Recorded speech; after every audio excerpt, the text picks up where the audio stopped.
Right. Good morning, everyone. We have three cases set for oral argument this morning. This morning, I'm joined by Associate Judge Easterly and Associate Judge Deal. Our first case is Zach Gamble versus DC Metropolitan Police Department et al. Parties ready to proceed?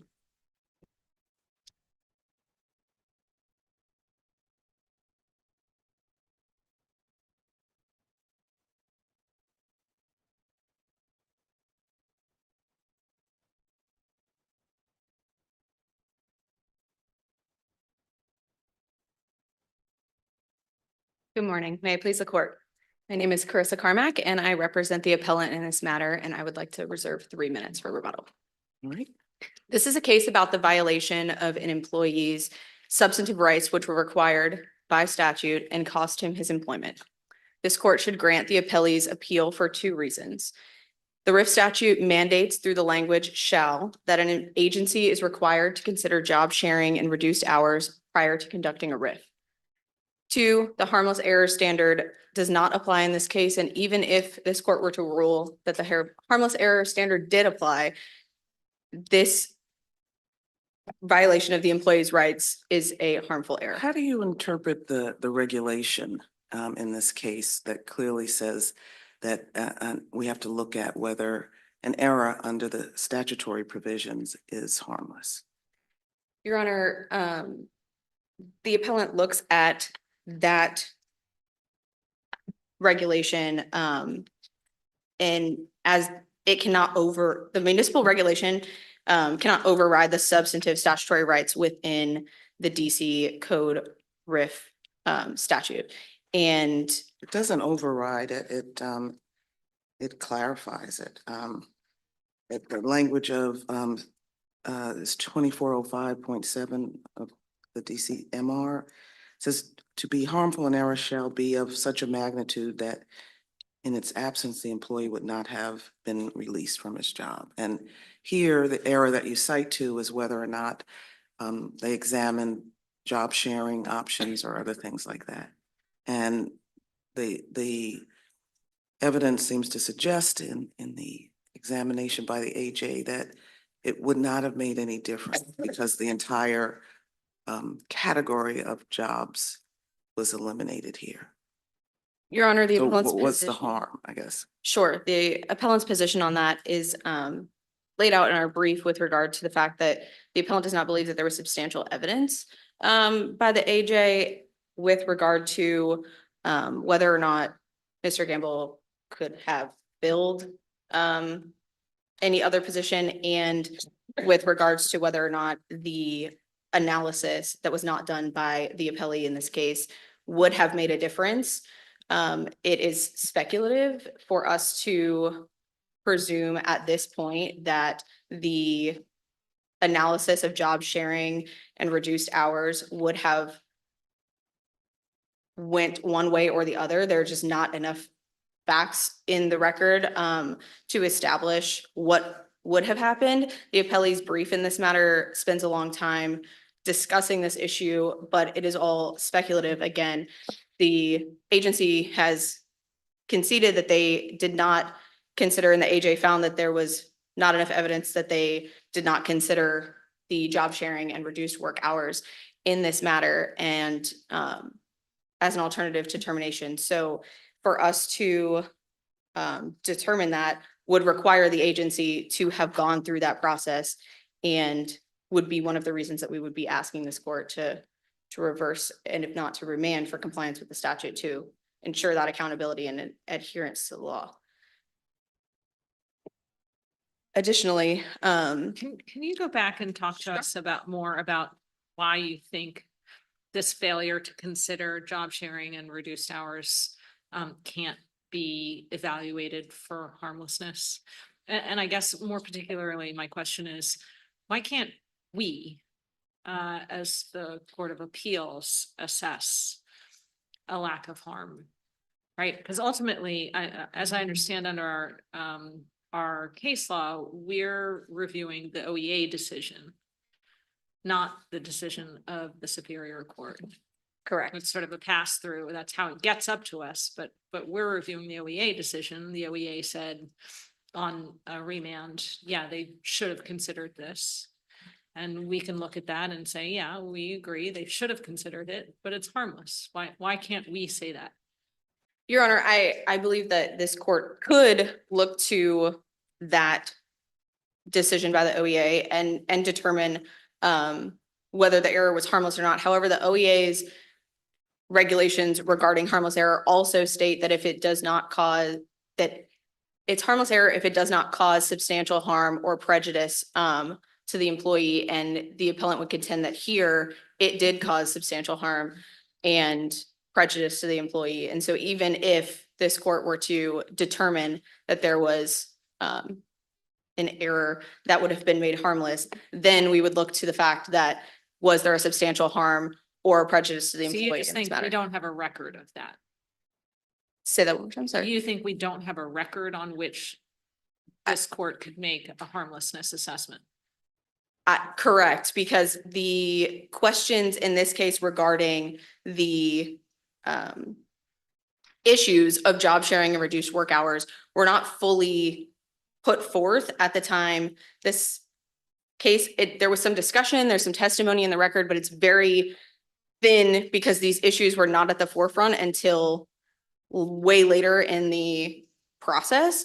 And when it was back on remand, there was not further discussions as to this job sharing. We and do have a reduced work record hours. of some factual findings that could form arguably a sufficient basis for a harmlessness determination. We have some indication in the record from testimony that Mr. Gamble, despite receiving training on the new Microsoft package of applications, was still not proficient. And so that would seem to suggest that job sharing would not be a viable solution in his case, at least. Your Honor, as stated before, we believe that, yes, that testimony you discussed is in the record. However, that's. Are you saying we can't look at that testimony to assess whether or not a job sharing option, had it been considered, would or wouldn't have been appropriate? Your Honor, this court may look to the record and the testimony that was put forth at the OEA's level. However, we would contend that level, or that, I'm sorry, that fact alone would not be substantial evidence to conclude that if the appellee had considered and had done the required analysis, that it would have not turned out differently in that case. In King. Can you just help me with the record question? Sure. I'm not finding it quickly, but maybe you can point me to it. I mean, the OEA initially found in 2015, I think it was, that this was a harmless error. And then I understood the dispute in Superior Court being largely over whether or not harmless error analysis applied here. Was there also a challenge to the finding that it was harmless error? Like, I mean, there's definitely a challenge to conducting a harmless error analysis. Right. But at that point, was there any challenge raised in the Superior Court to whether or not the conclusion was correct? I mean, an argument that you're now making? I believe, and I can look further back and come back on rebuttal, but I believe that was the case there. And there was a lot of discussion there as well about the substantive versus procedural rights argument in the language in the statute. But that went to whether or not harmless error analysis was proper, not to whether, if harmless error analysis could be conducted, that harmlessness had been established. Right? It seemed this seems like a new argument, because Sure. it seems like all the arguments below were we shouldn't do harmless error analysis. And there was a lot of talk about law of the case, which has no application to this court because we're not a coordinate jurisdiction with Superior Court, right? And again, my point that we review the OEA's decision. So ultimately, the question of harm comes to us and we can just make that assessment ourselves. And we've never seen until now an argument that based on the record, harmlessness was not established. Yeah, Your Honor, I would defer to former counsel's brief on that matter. And to the record as this court establishes below. All right. Did you want to reserve the remainder of your time for rebuttal unless my colleagues have any further questions? Sure. Right, thank you. Thank you.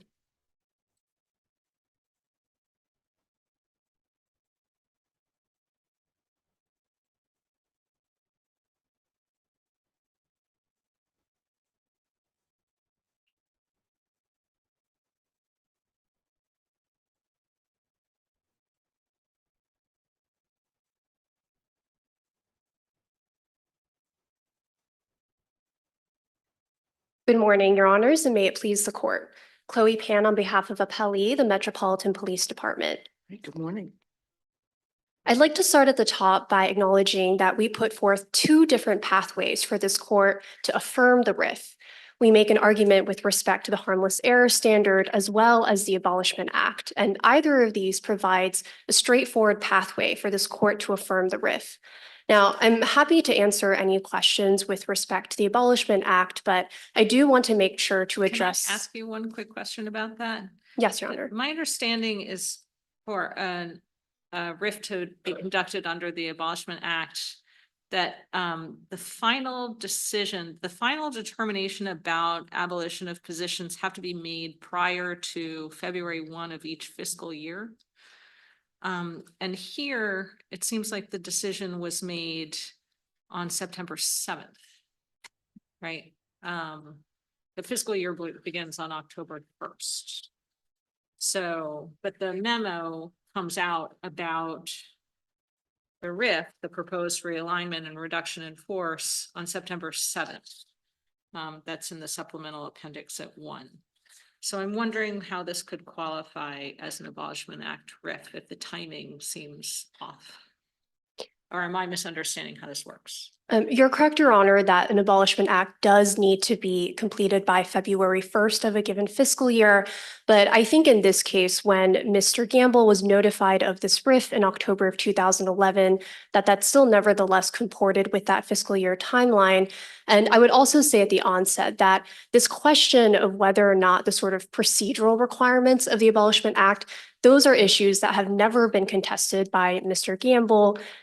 He had the opportunity to sort of make those arguments in a reply brief if he would have liked to, and he forfeited those arguments. And so ultimately, so long as this court applies the presumption that the Abolishment Act was applicable to this case after Stevens, and I think that's enough for this Can we court to really uphold the say that RIF. people have forfeited arguments if they don't put them in a reply brief? Do you have authority for that? I would direct the court. Certainly, it's helpful to file a reply brief, but I'm not sure that we say that people have forfeited arguments if they haven't put them in a reply brief. Maybe I'm wrong. Maybe we've said that in case law before.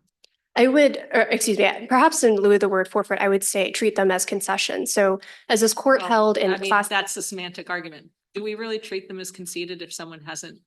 Right. I mean, people don't file reply briefs to their detriment, often. But I don't think that we say, oh, well, sorry, you can't be heard now because you didn't file a reply brief. You've conceded this issue. I think classic CAB provides some directive for the court here in that it can treat these Abolishment Act's arguments as being conceded. And I would also emphasize here that this isn't the first time the Abolishment Act question has been raised. This was an issue that went before the OEA. This was also raised before Judge Kravitz in the Superior Court. And the third Right, time and no this one case. bought off on it because there was this misunderstanding about the evolution of the Abolishment Act statute and as to whether or not it could apply to a non-budgetary RIF, right? I think here the court could still answer that question because it's simply a question of law as to which statute ultimately governed this RIF. And so just as the court did in Stevens. Can you it just could- explain to me the timing though? My initial question was, why does the timing work? And you're saying it's because the final decision about I guess my question is, why isn't the September 7th memo a final decision about abolishing Mr. Gamble's position? My understanding is that that was a final decision, but that it did meet the sort of fiscal year Right, deadline. it's- And it's the so prior fiscal year. my understanding is that And it was it's for, too late, is my- what it seems to me. If, sorry, to just to spell my whole question out, right? If in any given fiscal year, which starts in October, you have to announce by February that you're going to abolish a position, that means that the September 2011 announcement was part of the fiscal year that started on October 2010. And they had until February 2010 to announce the abolishment of the position to fall under the Abolishment Act RIF. And so when they announced it in September, it was too late. And it couldn't be a RIF for the following fiscal year because it wasn't in the following fiscal year. The following fiscal year didn't start until October 1. Maybe that's hyper technical, but that's how I read the statute. What am I missing? I don't think sort of this fine distinction between which particular year is an issue that this court has raised concerns about. There are prior RIF cases with respect to the Abolishment Act where, for instance, the court has upheld a RIF that took place in August as well as October. And so I don't think that this case particularly departs from those examples. And again, this isn't an issue that Mr. Gamble himself has ever raised in any prior rounds of briefing. And so I don't think that that question of whether or not this fell within a particular fiscal year is one that this court needs to be concerned about, particularly when Stevens has strong language with respect to the presumption that the Abolishment Act will apply unless the agency explicitly indicates otherwise that it intended for the general RIF to apply. Now, I also want to make sure that I address the harmless error issue, assuming that the Abolishment Act did apply. Now, I think the Chief Judge was correct at the top when she pointed out that the explicit statutory language of 2407 requires a harmlessness standard. And I think the operative language there is that it requires an error that is of such a magnitude that in its absence, the employee would not have been released from their competitive level. I just want to clarify that. I was quoting from the regulation in interpreting the statutory provision, which seems to me to clearly indicate that harmlessness standard is what's called for. Can you respond to opposing counsel's argument that the regulation, and I may not be characterizing her argument correctly, but the regulation can't overshadow or overtake the provisions in the statute? Is that what's happening here with the regulatory provision? No, Your Honor. And I think your assessment that the regulations do not override the statute is correct. In this case, I think the regulations do clarify what it means for OEA or a court on review to decide how these actions took place. So the actual statute uses the word shall, meaning that these are things that the agency should factor in. But then ultimately, when a court is deciding how those sort of processes played out, the right standard is the harmless error standard to decide whether or not the absence of those considerations actually made a substantive difference in the RIF outcome. What's the interplay here? Because counsel's brief talks quite a bit about substantive versus procedural rights as embodied in the RIF provisions of the statute. How does that interplay with the harmless error standard? So I think this sort of distinction between shall or may or substantive procedural rights isn't particularly a question that this court has to address. I mean, ultimately, the standard that Mr. Gamble's counsel is putting forth is this idea that simply by using the word shall, there are such protective rights created by the statute that it warrants automatic reversal on review by any court. And that simply cannot be the standard. I mean, with respect to even constitutional rights, many of those we assess under the harmless error standard. And so I think that by us asking for the standard to be applied in this case, as has been done in other RIF cases, that is simply the normal procedures of this court. Now, in terms of the application of the harmless error standard itself, Mr. Gamble also has not been able to put forth any sort of substantive factual evidence as to why the consideration of job sharing or reduced hours would have allowed him to remain in his position. Is it his burden or is it your burden?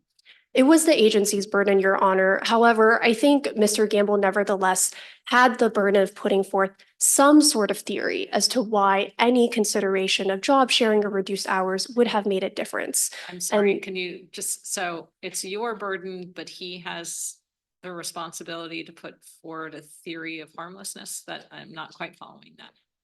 Yes, Your Honor, just to clarify, so it is the agency's burden. I do think that Mr. Gamble had the responsibility to put forth some sort of response to that. And before the OEA, there was discovery that took place in 2014 and 2015. There was a hearing that took place in July 2015. And at that hearing, from that hearing, the OEA decided that there was undisputed evidence that first of all, the purpose of the RIF was due to realignment and a shortage of work due to sort of technological advances that functionally made Mr. Gamble's job obsolete. Second of all, because of the purpose of that RIF, there were no remaining positions that were going to exist at Mr. Gamble's competitive level. And finally, the OEA took the additional step of considering whether Mr. Gamble could have qualified for one of the sort of higher remaining positions in the role of an IT specialist. And it was undisputed that Mr. Gamble lacked both the technical expertise as well as any of the certifications that would have been required to fill those higher positions. And so ultimately, because of these undisputed facts, there was no sort of difference that considering job sharing or reduced hours could have made that would have allowed Mr. Gamble to maintain his competitive Can I level. ask you, I know I raised the question with opposing counsel about the facts in the record about some of the deficits in Mr. Gamble's qualifications for the technology that the department was seeking to deploy. But how much did that matter if we're talking about job sharing or some other, got the language of the job sharing or reduced hours? How much did that matter in terms of his ability to job share? Is that a determination that we're able to make from this record? So I think the critical question here is, could Mr. Gamble have job shared or done reduced hours for a job at the same competitive level? And here, where it is undisputed that the agency decided that all of those positions at that competitive level were no longer needed, then frankly, with respect to Mr. Gamble's sort of job competencies, it wouldn't have mattered because that role was no longer needed. And I'm happy to explain just a little bit more about why exactly that was. So in OEA's decision, it determined that there were sort of three different responsibilities that Mr. Gamble had. They dealt with a help desk, mobile support, and sort of broader database management. Those first two roles in terms of the help desk and the mobile support, those were roles that had already been outsourced to other agency departments because they were simple enough that they could consolidate those jobs. Now, in terms of that final database management, there are specific programming languages that were at a much more advanced level of expertise needed that Mr. Gamble didn't demonstrate any proficiency for.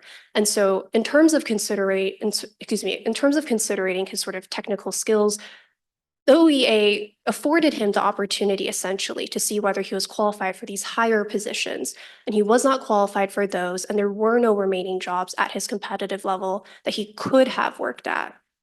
Could he have worked at a job slightly below his competitive level if his skills weren't, I guess,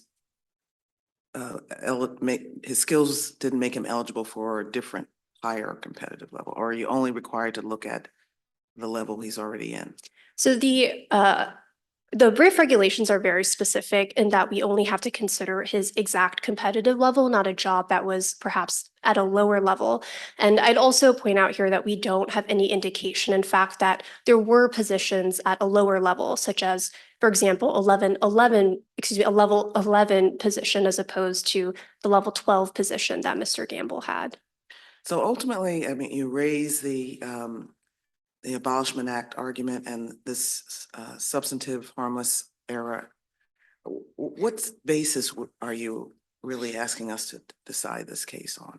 So I think either of these provides a pathway, but the sort of cleanest way for the court to reach a decision would be to do so under the Abolishment Act, simply by saying that after Stevens, it can apply the presumption that the Abolishment Act controls, given the lack of any sort of arguments raised by Mr. Gamble as to why it wouldn't apply or why those requirements were not met.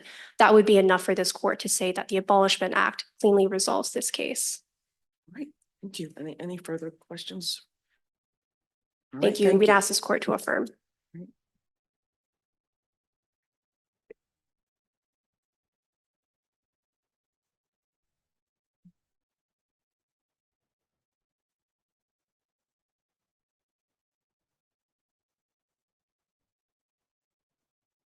Just briefly, want to address the Abolishment Act argument here and the Stevens case as well.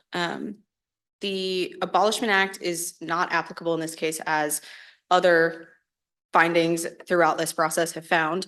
In fact, the Stevens case that the appellee is relying on for this was not decided until 2016 and does not retroactively authorize the use of the Abolishment Act in this case.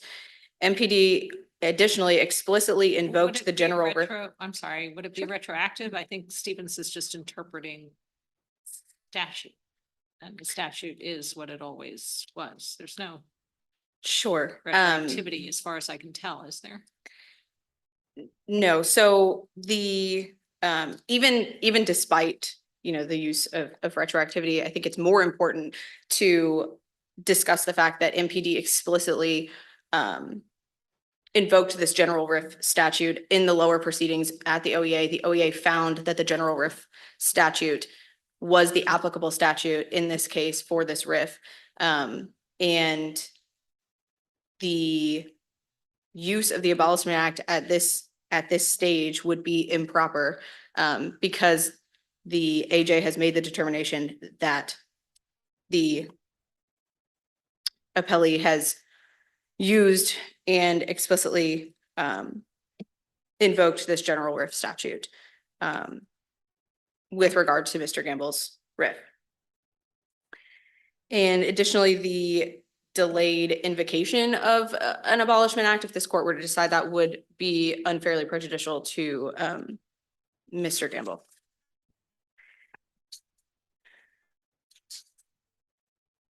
Additionally, I want to address the fact that Stevens, in this case, the appellee's brief discusses briefly that that case also decided, I'm sorry, let me back up. That Stevens case only addressed the lateral competition only piece, and we were talking about whether or not the appellee had to only consider the employee's competitive level. And here, with the clear reading of the statute, the mention to within the employee's competitive level is only with regards to number 2, which is 1 round of lateral competition limited to positions within the employee's competitive level. However, the consideration of job sharing and reduced hours by the plain reading of the statute does not have the same clarification of within the competitive level. Therefore, it would have been reasonable for the agency, had they done that analysis, to Chief Judge Risby's point about considering other levels of employment that Mr. Gamble could have held. And in fact, 1 year later, after he was laid off from the RIF, he still today is employed by the District of Columbia as an IT specialist. And so that goes back to what we were discussing on the first. Is his position with the district government as at a grade 12, the same grade and classification that he was previously at before the RIF? Your Honor, I would defer to if there's anything in the record about that. I do not have the answer off the top of my head, but if there is not an answer in the record, that was surely known by the time that this was remanded. And I think that goes to our point that there was not enough information gathered and there's not substantial evidence to support the fact that there was no other alternative in this case, because the AJ at the OEA could surely have procured more information. And additionally, I want to address the discussion about the burden. At the OEA level, the burden on the employee is only to establish jurisdiction, and there's no contest or argument here about that. However, as Judge Easterly pointed out, the burden is on the agency for everything else other than the jurisdiction. And so the agency, it's their burden to procure the record and regarding how they did or did not consider these issues and why they did or did not consider these I issues. guess what's curious though is on remand, when the ALJ is considering harmlessness, the parties submitted a joint stipulation of facts. I mean, there doesn't seem to be any, and we don't have the briefing that wasn't provided to us, so I don't know what was argued to the AJ and whether there was some sort of argument that the facts that were stipulated to didn't amount to harmlessness. But there's seemingly no discussion about whether more facts needed to be developed. And certainly the OEA seemed to think that it had met its, or that the MPD had met its burden. Your Honor, I, again, would defer to the record and prior counsel's brief on that matter. I also cannot speak necessarily to what occurred at that stage, as I was not counsel at that point. However, I do, there were stipulated facts. However, I do know that this issue did not come up until obviously later on. And so I'm sorry, what do you mean it didn't come up until later on? It was remanded. that's for what I meant, until remand. So we would Right. defer to the record and the stipulated facts that are before you. If there's no other questions, we would ask this court to reverse. All right, thank you. Thank you. Well, we thank both counsel for your briefs and arguments and take the matter under advisement. Our second case this morning is Carl Bernstein versus Larry Huang et al.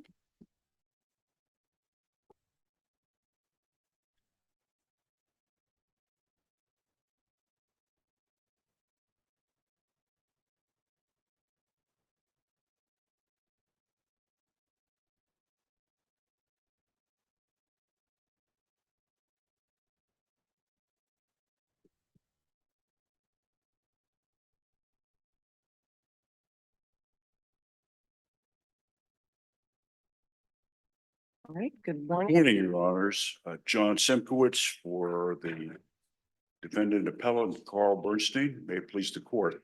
We're here today on an Did you appeal. want to, I'm sorry, counsel, did you want to reserve a couple minutes of your time for rebuttal? I'd like to reserve 2 minutes for rebuttal. All right, thank you. With me at council table is my partner, J.P. Simkowitz, who is lead counsel at the trial of this matter.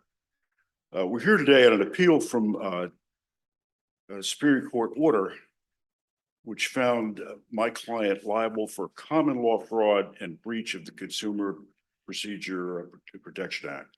I think it's important to look at how this case got here. It emanated from a contract to purchase improved real property that was signed by an entity, 1436 Foxhole Road LLC, which was comprised of 2 LLCs. One of them, and I'll mention the first names of the parties involved to keep consistent with the transcripts and the way that it was handled below. One was owned by my client, Carl Bernstein, Cheshire Homes LLC. Although it's actually LC instead of LLC. It's a Virginia entity that's authorized to do business in District of Columbia. Counsel, I'm having a little trouble hearing you. I apologize. Yes. I'm sorry, Thank Your Honor. The other entity that of which 1436 was comprised was FWI, which is owned by Jeff Cook. So we're familiar with the facts. We've read the briefs and looked at the record, and my understanding is that this is a, you're appealing from a finding of liability against your client in his personal capacity. So do you want to? That is correct. Do you want to talk to us about your arguments that you've made in your brief about why you think the court's judgment and damages ruling was incorrect? Well, the claims against my client that survived was a fraud claim and a claim for breach of the Consumer Protection Act. Mr. Bernstein was a managing member of that entity. He is entitled to a defense of the fact that he acted in his capacity as a member of that entity at all times during the negotiations and the performance of the contract. The trial court centered on that the inception of the contract, and in her findings found that under the CPPA, as a merchant, my client was liable, but yet the testimony below was never established with specificity about his individual involvement. I read the transcript and there was testimony from Mr. Huang saying that your client told him that the property was unencumbered. And that was one of the bases of the court's ruling, saying that your client had fraudulently induced the Huangs to enter into the contract. That is correct, So Your Honor. I think there is specific testimony on that point. Much of it was actually elicited on cross-examination.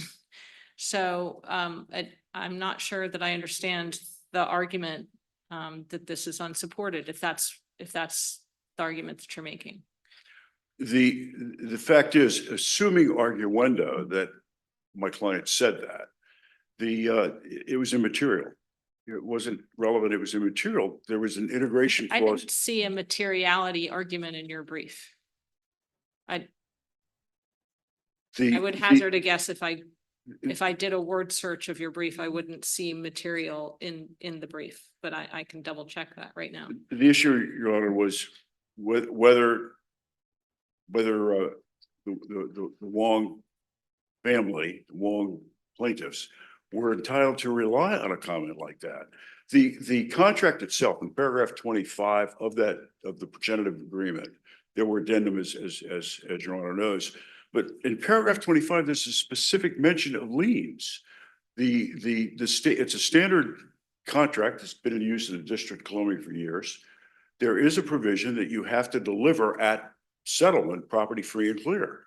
The fact that there was the house was under construction, that was well under construction, should have been apparent to not only Larry, who testified, but also to his father, with whom my client negotiated, that there was a lien there. Indeed, It should have been apparent to him, contrary to what the trial court found were the representations of your client.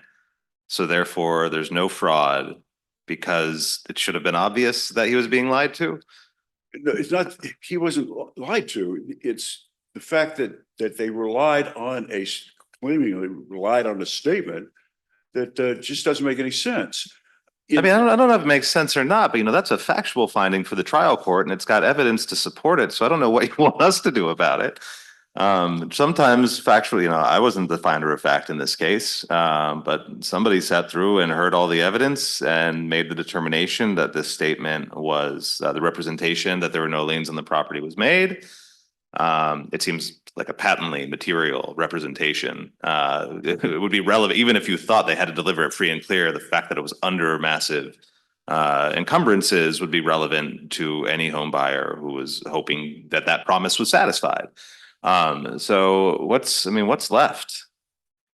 Well, what was left, Your Honor, was the fact that you had to perform under the contract. Whether I mean, there's a viable contract claim against the LLC that went away, I assume, because the LLC went into bankruptcy. But what does it have to do with the fraud claim against Mr. Bernstein?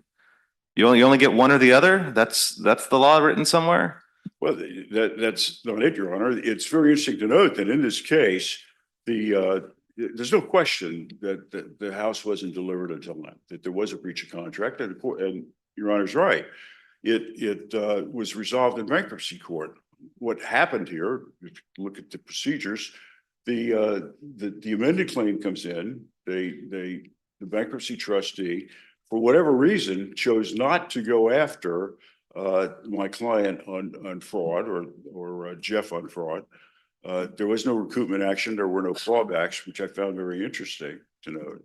So the only thing that I thought the house was sold for 2.6 million at a bankruptcy sale. it did sell. That's why they're not going after your client on a contract claim. They got their money. They had the asset. What more could they ask for? Well, they also had the ability to claw back and get more money from Jeff and from Carl. That never happened. Are Although- you trying to make a collateral estoppel argument? Because I didn't see that in your brief. No, I it's. was hoping to hear you make arguments that aligned with the arguments that are in your brief. In the brief, Carl, throughout this procedure, had always claimed and always said he will deliver a house.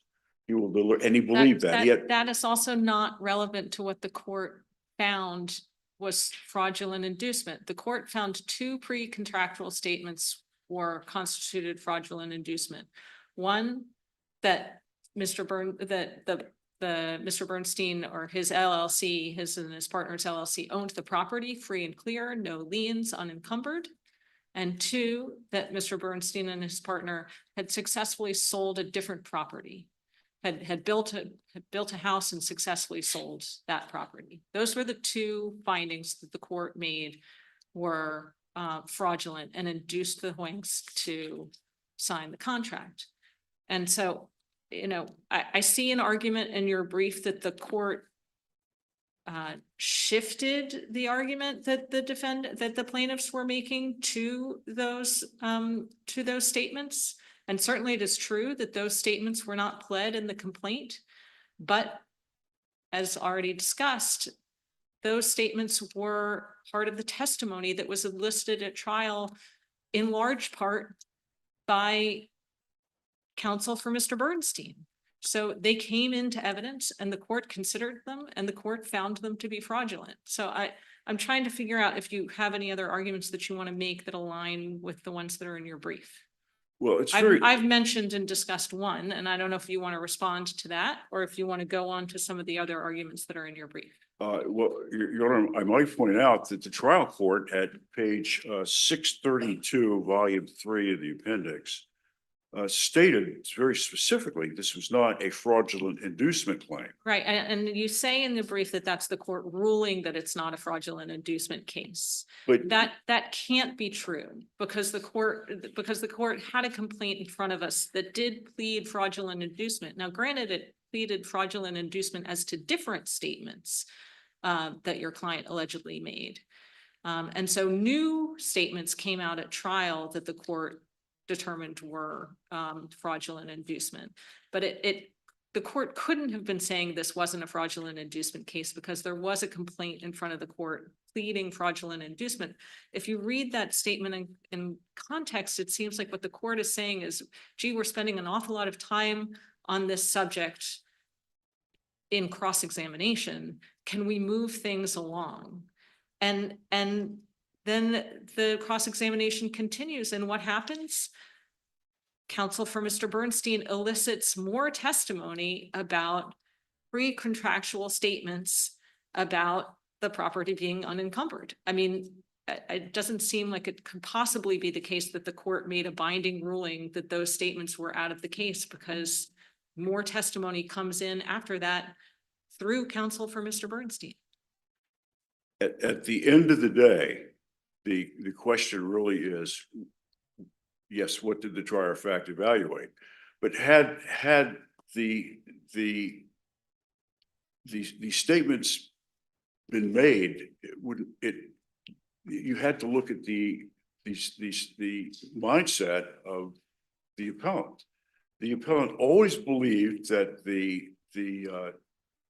he'd be able to deliver the house. He denied making those statements to any of the Wong plaintiffs. And it just doesn't make sense. If you look at this from a common sense perspective as to what goes into a contract and what's said during a contract negotiation, you rarely ask what are the liens on it. The fact that the plaintiff claimed that he addressed that issue just doesn't make any sense. I mean, again, the counsel, this sounds like a closing argument to a trial court. I mean, maybe the story doesn't make any sense, but the trial court, it's the trial court's purview to decide who to credit and who not to credit. So if you want to make an argument, the trial court made a mistake by crediting Mr. Wang, then, you know, good luck, but that's not the kind of argument that ever works in the Court of Appeals. I've yet to come across the case that says a trial court's credibility finding one witness credible, should be reversed because common sense said otherwise. I mean, there's plenty of trial court rulings that I disagree with. I don't know if this is one of them, but what basis would I have to say I don't have the ability to judge the respective credibilities of the witnesses? I'm not going to watch them testify. So it's the trial court's bailiwick, you know, they get to make their call. Well, the trial court's final call was inconsistent with the evidence that was presented to it. That is the problem, and that's what we argued in our brief. The inconsistency of that determination is one of the reasons why we're here today. All the damages resulted from an initial statement that was purportedly made, and yet during the construction phase, there were at least 10 addendum. The only problems that the court had were not with the interim addendum to the contract. Yeah, but the finding is they were fraudulently induced into entering into the contract on the misrepresentation that there were no liens on the property. If there were no contract and they hadn't entered into that, there wouldn't have been change orders. There wouldn't have been addendums. And so all of those damages, to me, quite rationally flow from the initial fraud, if in fact there was fraud. The interesting aspect is in the contract itself, there's a mention of liens. During the pendency of this case, there was Is there a mention that there are currently liens in 7 figures encumbering the property? no, there were never any mentions of liens. It's not common to do that. I understand what the Wong said, but that doesn't make any sense, and it doesn't contribute to liability. You have to look at what that statement made caused, what harm did it cause? And the answer has to be it didn't. They were very close to getting this matter resolved. They didn't get it resolved. It was a breach of contract action, which converted into a fraud claim when they didn't get enough recovery from the bankruptcy court. And it's ironic that the bankruptcy trustee, who's probably one of the top bankruptcy practitioners in the District of Columbia, maybe nationwide, didn't even consider going after Carl or Jeff on the basis of fraud. After the case is filed in bankruptcy court, there's an amended complaint that comes in with these fraudulent allegations. And it doesn't make sense. It wasn't the cause of damage because during the pendency of that case, the progress was made. They got very close to closing. Right, but I know that's not this case, and I know you reserved a couple minutes for rebuttal, and we'll give you additional time on rebuttal if you want to make some of those other additional arguments. Thank you, Your Honor. All right, thank you. Mr. Chartier?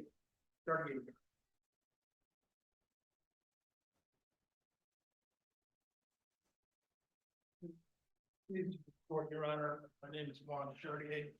I represent Mr. Jim and Larry Wang. And I think that your honorable judges have got to the crux of this case. The appellant has had 5 bites of the apple. The bankruptcy, which discharged their obligations under the contract. But what remained was the fraud claim. So it goes back to the court, Superior Court. They filed a motion, that was the first bite. They lost that. Second bite, they filed a motion to dismiss. On that argument, it should have been done in bankruptcy court. Judge Lopez says no. Plenty to go forward here on the fraud claim. The third bite of the apple, motion for summary judgment prior to trial. By the way, I was at trial counsel. So I was there for everything. One of the arguments that plaintiffs make in their brief is that perhaps a wrong standard of review was applied. That the trial judge applied a preponderance instead of a clear and convincing standard as required by fraud. Yes. Could you respond to Yes, that? Your Honor. Judge Williams specifically on page 26, footnote.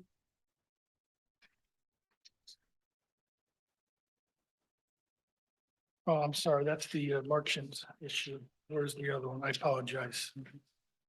She specifically, okay, Judge Yvonne Williams specifically addressed this on page 28 of her order. Footnote 11, she said, evidence is clear and convincing if it will produce in the mind of the trier of fact, firm belief or conviction as to the facts sought to be established. She cites Lumpkins versus CSL Locksmith. In other words, quoting Judge Williams, the truth of factual contentions must be highly probable or substantially more likely to be true than untrue. While the court, speaking about herself, has applied the preponderance of the evidence standard in finding that Mr. Bernstein violated the CCPA, comma, quote, the evidence is so overwhelming as to meet the clear and convincing standard. So she addressed that and basically she argued both ways and said either way you want to look at it, that burden was met. So the third, That's in the discussion of the CPPA claim. And I Correct. think the language that Mr. Bernstein identifies as questionable is actually in the fraud discussion on page 21.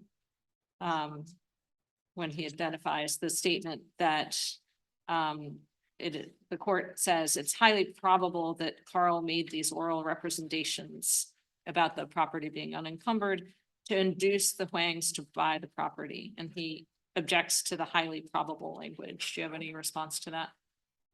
I would respond that assuming that the judge used the wrong standard. I think if you go to page 18, Well, do you want to assume that the judge used the wrong standard? no, I'm not at all. I think Right, she because used. on the page before, the judge is talking about the clear and convincing standard and cites a case that uses the highly probable language. Right. So, I think the judge used the correct standard and the case she cited, I think is the one that this court should affirm. I don't think anything was untoward in her finding under that. And it's up to the court to decide if she used the wrong standard. And I'm saying she did not. But even if she did, I don't think that's enough to overturn this case because there was plenty of evidence based on the record. Remember, this was a 2-day trial, hundreds of documents. And not Well, only, I mean, yeah, I mean, if she applied the wrong standard of proof, we're not going to reweigh that evidence for her. You know, if at a criminal trial, a judge says, you know, instructs the jury, they just only have to find guilt beyond a preponderance of the evidence. I don't think we would then look and say, well, maybe it didn't matter here. We think there's proof beyond a reasonable doubt. You would need to say, well, there's no way that affected the outcome. And, you know, if you, anyway, and I think in the hypothetical world where she applied the incorrect standard of proof, we would let the judge go ahead and reweigh the evidence under the correct standard.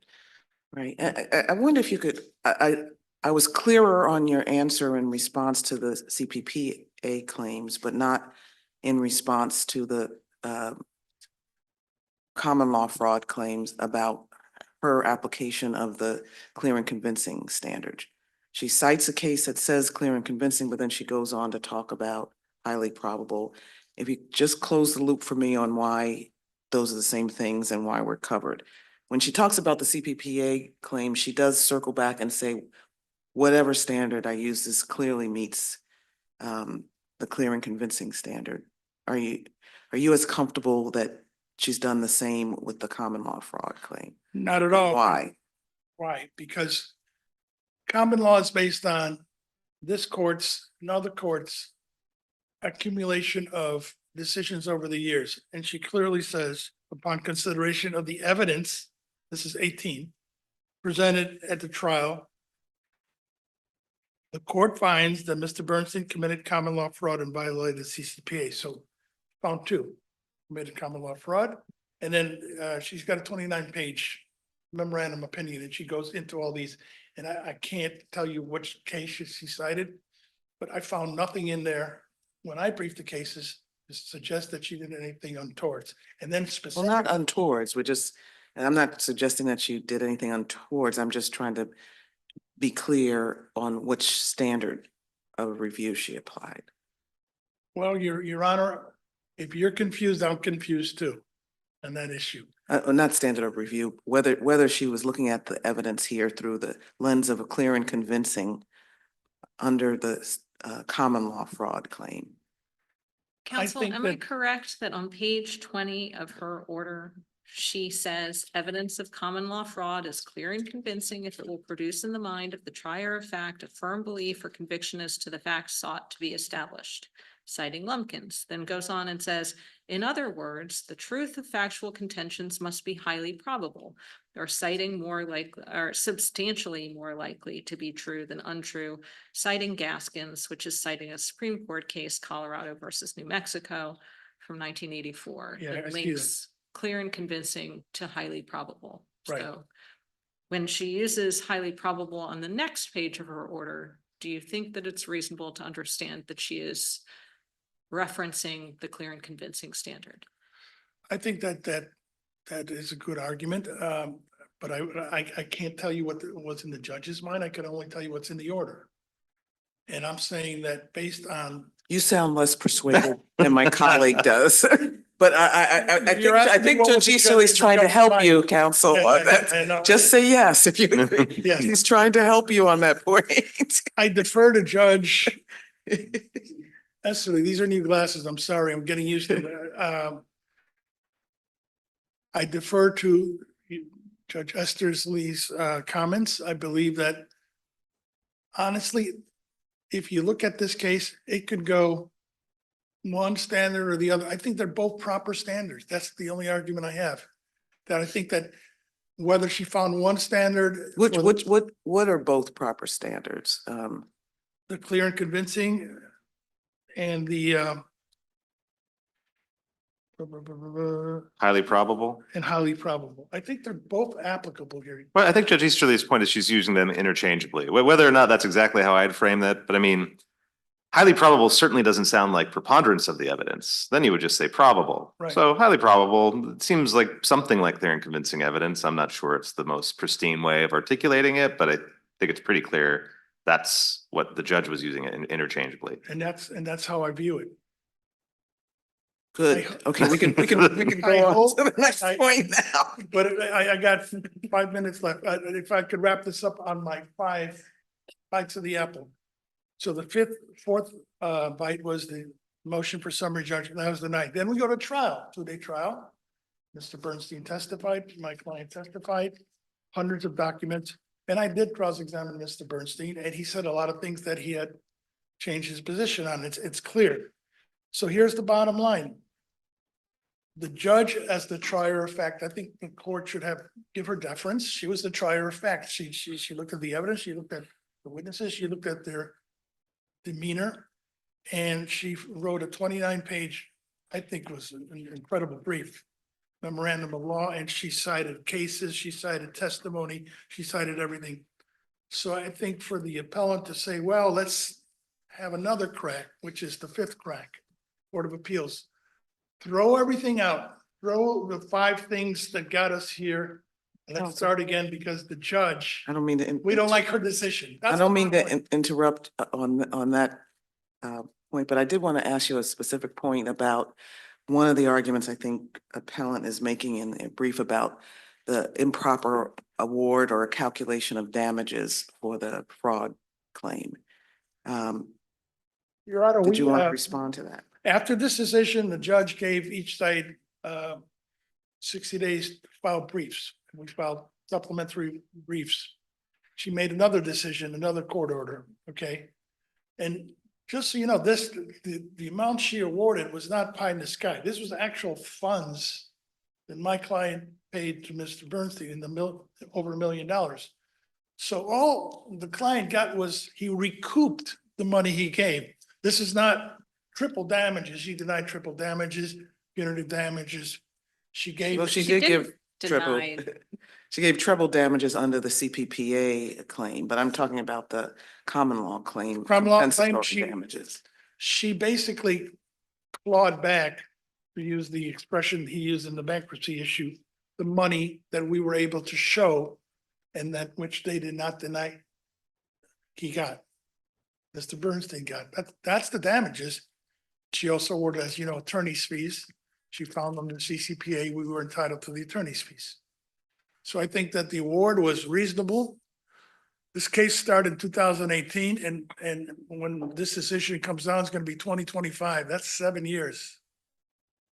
So it's been litigated. It's been up and down, everything. And I think at this stage, I would ask your honorable court to affirm all the orders entered into by Judge Vaughn Williams, because I think as a trier of fact, there's nothing in there to overturn her decision. Right, thank you, counsel. Thank you. Right, Mr. Simkowitz, I know you reserved a few minutes for rebuttal. At the end of a 2-day trial, it appeared to me when Judge Williams made the following statement that she was unclear as to what the factual evidence was in this case to support the plaintiff's claims. When she said it's at page 954 of appendix volume 3, when she says, I just need to know clearly on behalf of the plaintiffs, what factual evidence do you have to support your claims for fraud? Obviously in violation of the CPPA and under what circumstances? This is the trial What court. does it mean that the court gave a similar instruction to defense counsel? She said, I just need to understand, obviously, your defense to those claims, right? She's just giving instruction to both parties.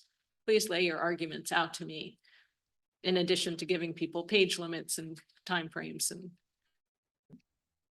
Well, the argument is that the client, the plaintiffs did not plead with specificity. They didn't show their damages. They added up the calculations.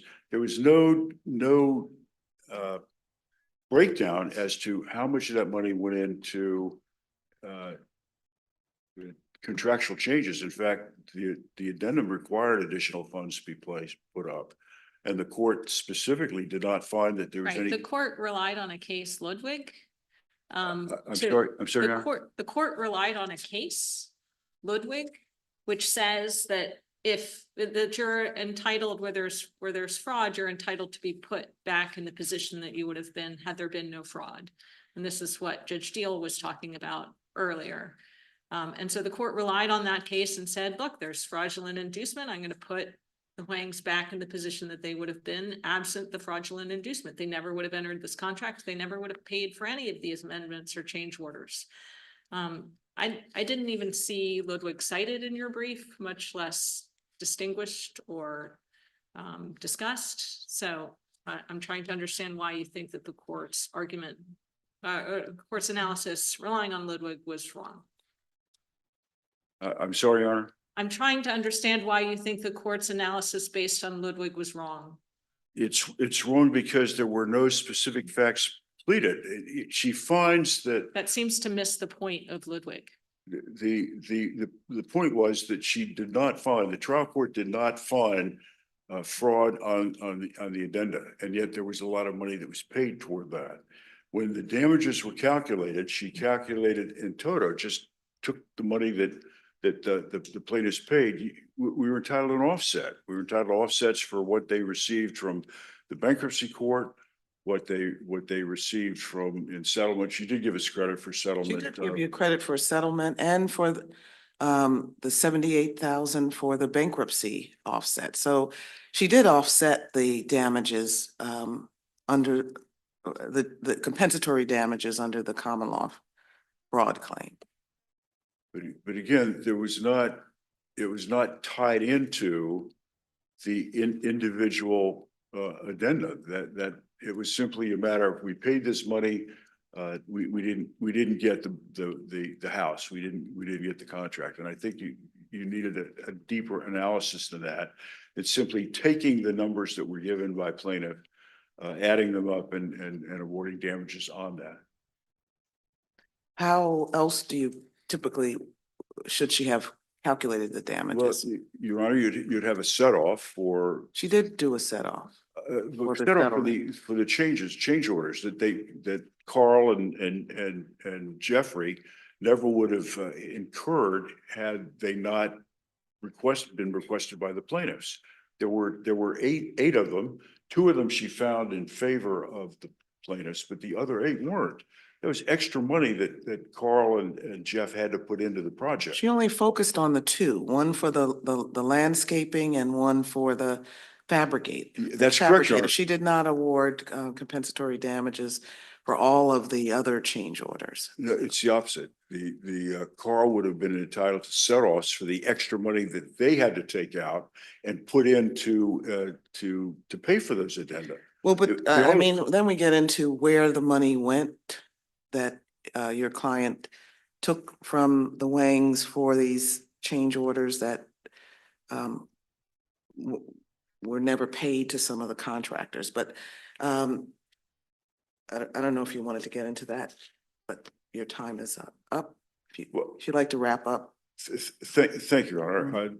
Again, I would ask the court to consider denying the amount sought and remanding for further proceedings in accordance with the court's order. All Thank right, you, Your Honor. Thank you, Mr. Simkowitz, and thank you both counsel for your briefs and your arguments today, and the matter will be taken under advisement. Thank you.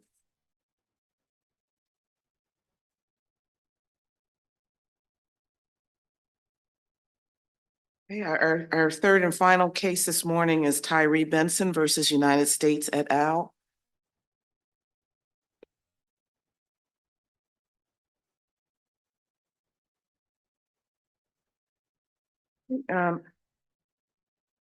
Counsel, in this case, I understand that Ms.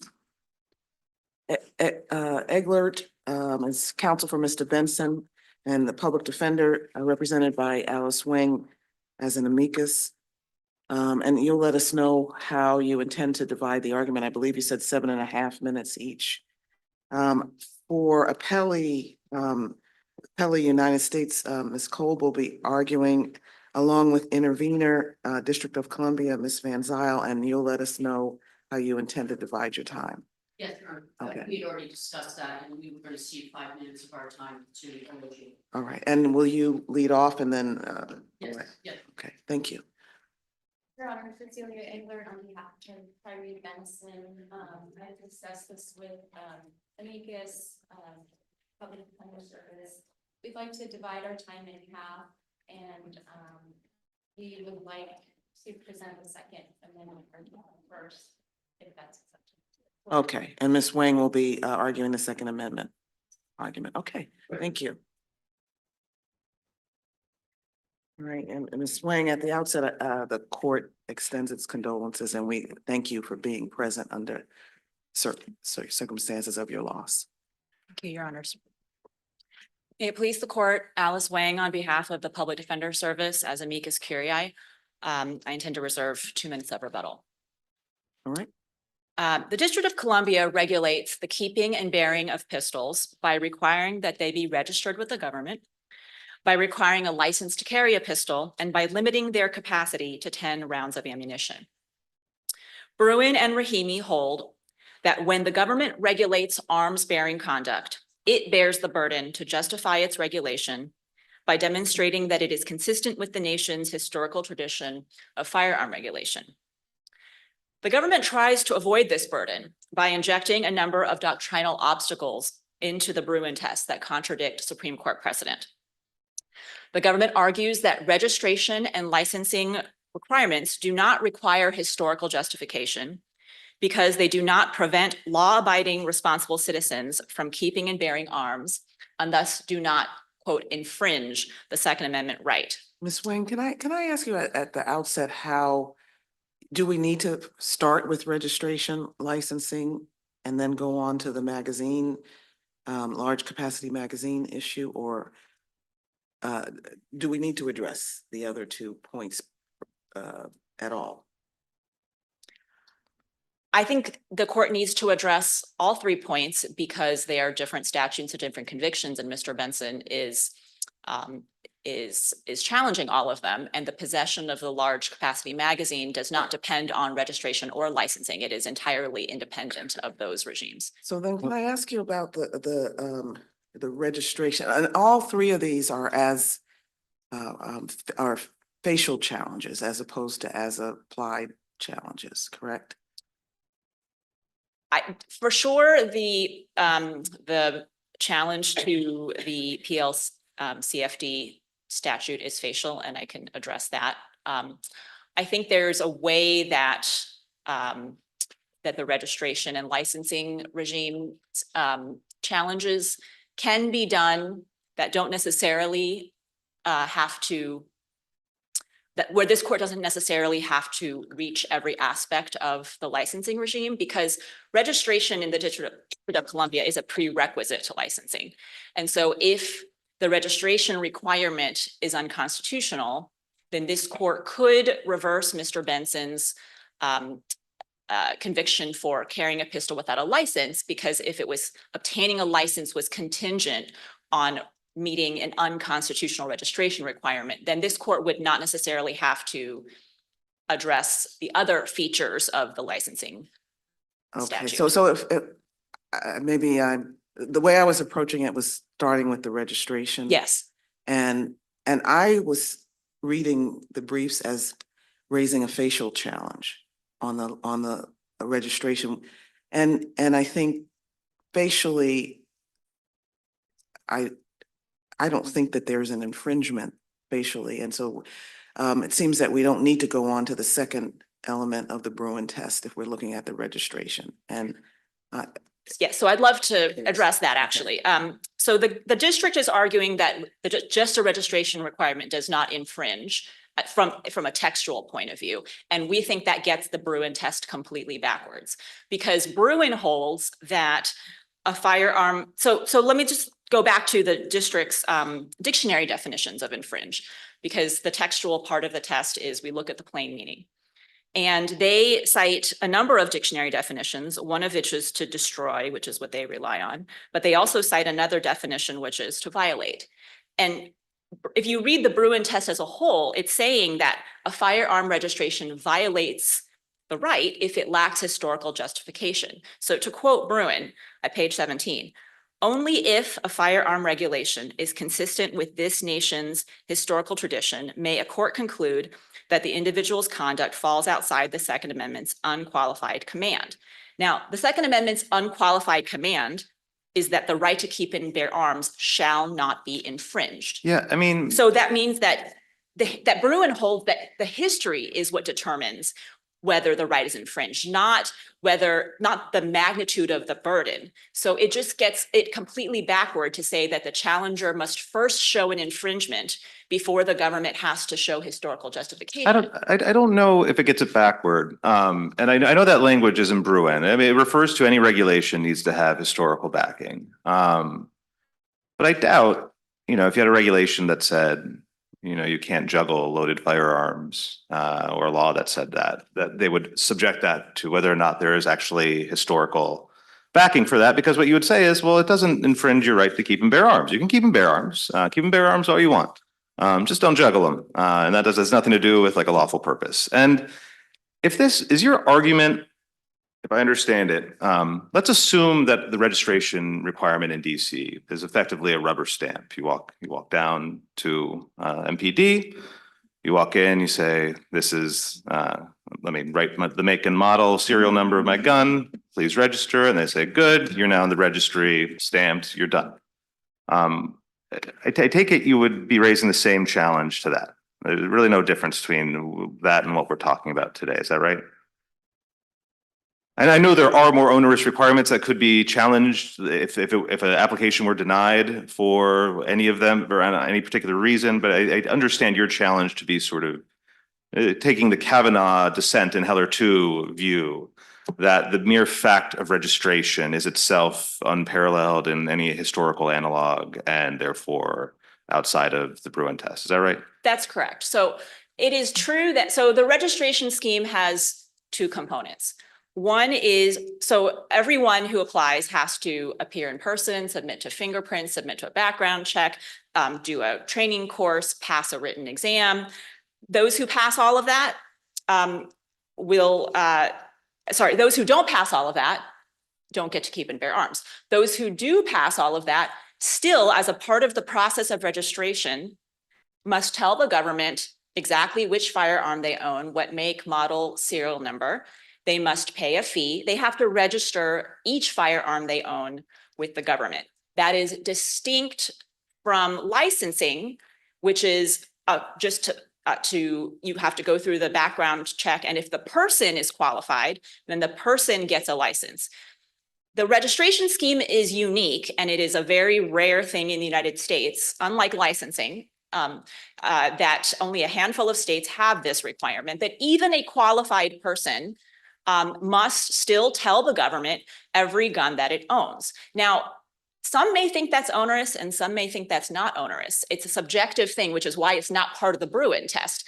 I mean, I would just posit the hypothetical. If the government were to require that or to say it's a crime to practice religion without first registering with the government, you must tell the government what your religion is, where your place of worship is, and you must pay a fee before you can practice your religion. That does not prevent anyone from practicing religion. It just requires people to tell the government what religion they have and where they practice.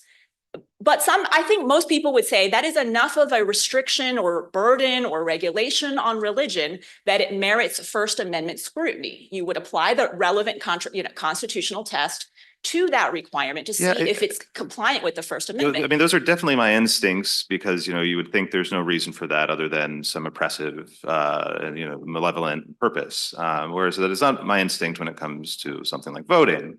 Where, if we had a fee, well, then you have a poll tax issue, but put the fee aside and just talk about, I have to go to register to vote.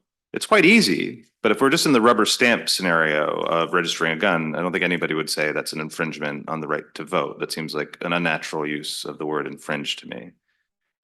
Well, I think that the framers would think that it is a fairly scary thing that the government is asking people to tell them exactly where their guns are, because they were coming from a context where the government was using disarmament as a tool of oppressing its political enemies. And people who have that view registration as a precursor to confiscation. But I think the point is that not to say that you can't do registration. You can if it has a historical justification. This test is just to see if it even implicates the constitutional provision. So then you apply the doctrinal test. In the First Amendment, it'd be, whether it's strict scrutiny or intermediate scrutiny, depending on context. For voting, that would be strict scrutiny as well. I mean, I think a registration requirement would pass strict scrutiny, but that doesn't mean that it doesn't even merit strict scrutiny. And so I think that and it's important to note that when in Bruin, both in Bruin and Rahimi, the Supreme Court, when applying this test, never mentions the word infringe at all. I know, that's really frustrating. It's not because the test is what tells you what infringes. That's the thing. Bruin says any regulation, and I mean, I agree that the language of Bruin seems to say that a regulation is an infringement. I think that's what it's saying. But in Bruin and Heller, In Rahimi, you are dealing with actual disarmament of people. You know, this is, you know, in Heller, basically nobody can get a handgun in DC. In Bruin, most people can't get handguns to carry outside of the home unless they can show like a heightened need, and those all seem like classical disarmament that requires some historical analog because it's so anathema to what the Second Amendment means. And Rahimi, they say, yes, still a classical disarmament, but one with a historical pedigree, so that's fine. And here, I understand there are some bases in the registration and licensing statute that you could say, no, you don't get to have a gun if you're a felon convicted of some, I don't have my list in front of me.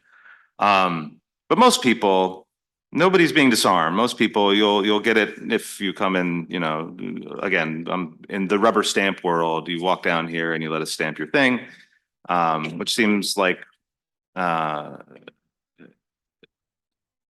I'm not sure that Bruin meant to cover that because they have always been dealing with firearms, full on prohibitions, and not just what I would call, you know, almost ministerial requirements. To the extent the requirements are more than ministerial, I mean, in Bruin, it seems like they don't talk about registration, but they also talk about licensing in like the most generic way. If all you're doing is sort of letting people setting up a shall issue licensing regime, they seem to be fine with that. So it's tough. I mean, I agree that it's tough, and anyway, if you have reactions, Okay, feel so free. yes, I have a few reactions to that. One is I don't think that you need to say that these are infringements. I think that Bruin test is telling you that that a law, a statute, it doesn't even have to be a firearm regulation. Any statute is going to infringe the Second Amendment or the Second Amendment right if it lacks historical, if it restricts the keeping and bearing of arms, and if it lacks historical justification. And that's why I pointed to this language about falls outside the Second Amendment's unqualified command. That language is referencing shall not be infringed. So the test is telling you when things are infringed. It would, to start trying to import meaning into the word infringe as a sort of threshold question is completely getting unmoored from the case law. And I don't know, because I mean, what Heller says, you know, the end of Heller is, you know, if this handgun like kind of meets the requirements, you need to let him license and register. There's not a hint in Heller that we're not okay with license and register as like a broad concept. right. Even though I don't think they have, I mean, I understand the other side's arguments for historical analogs. I know, you know, the muster statutes, surety statutes, I think they're pretty thin in terms of stacking up to what Bruin considered the necessary amount of historical analogs to justify a regulation. But you do, you know, I will say when you read those statutes, they seem, you know, unconcerned with licensure for sure, as at a generic level. And seemingly, you know, you can certainly make the Kavanaugh argument from Heller too, you know, registration, you know, it's basically making them get relicensed again and again and again and again. And maybe that repetition and every gun that you have is some added concern. But I mean, it's not jumping out at me from the page in those cases. I agree with Your Honor that there's nothing in Heller or Bruin that purports to really think about whether registration and licensing would meet the very test that they're announcing right then. But I think that's just because those questions weren't presented, and that so for example, footnote 9 of Bruin, which the government heavily relies on, you know, suggests that it basically just, it says what we're saying today about may issue licensing regimes does not apply to shall issue licensing regimes. There are 43 of them. You know, there's sort of a sense that the court doesn't see a problem with it, sort of just from a broad view without really diving into the details. It doesn't purport to conduct a historical analysis, but that doesn't mean that it wouldn't subject it to historical analysis if it were actually presented.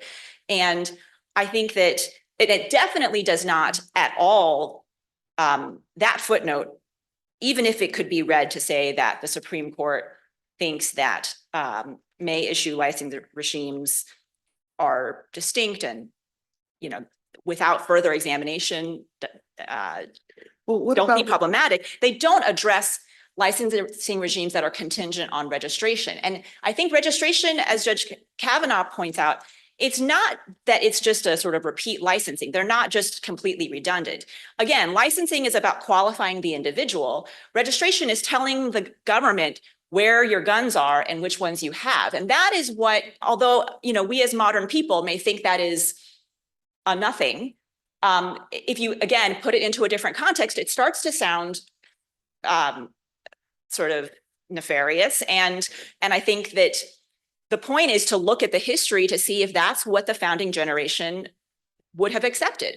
And that's all Bruen is asking, is to have the government justified. It's not saying you can't do it. It's saying that it has to go through the historical test. so I see a lot of this discussion as a reaction to my use of the language infringement and my assessment that with the registration requirements and the licensing requirements, I'm not sure I see the infringement based on the historical analog that would, in a facial challenge here, because Bruen was as applied.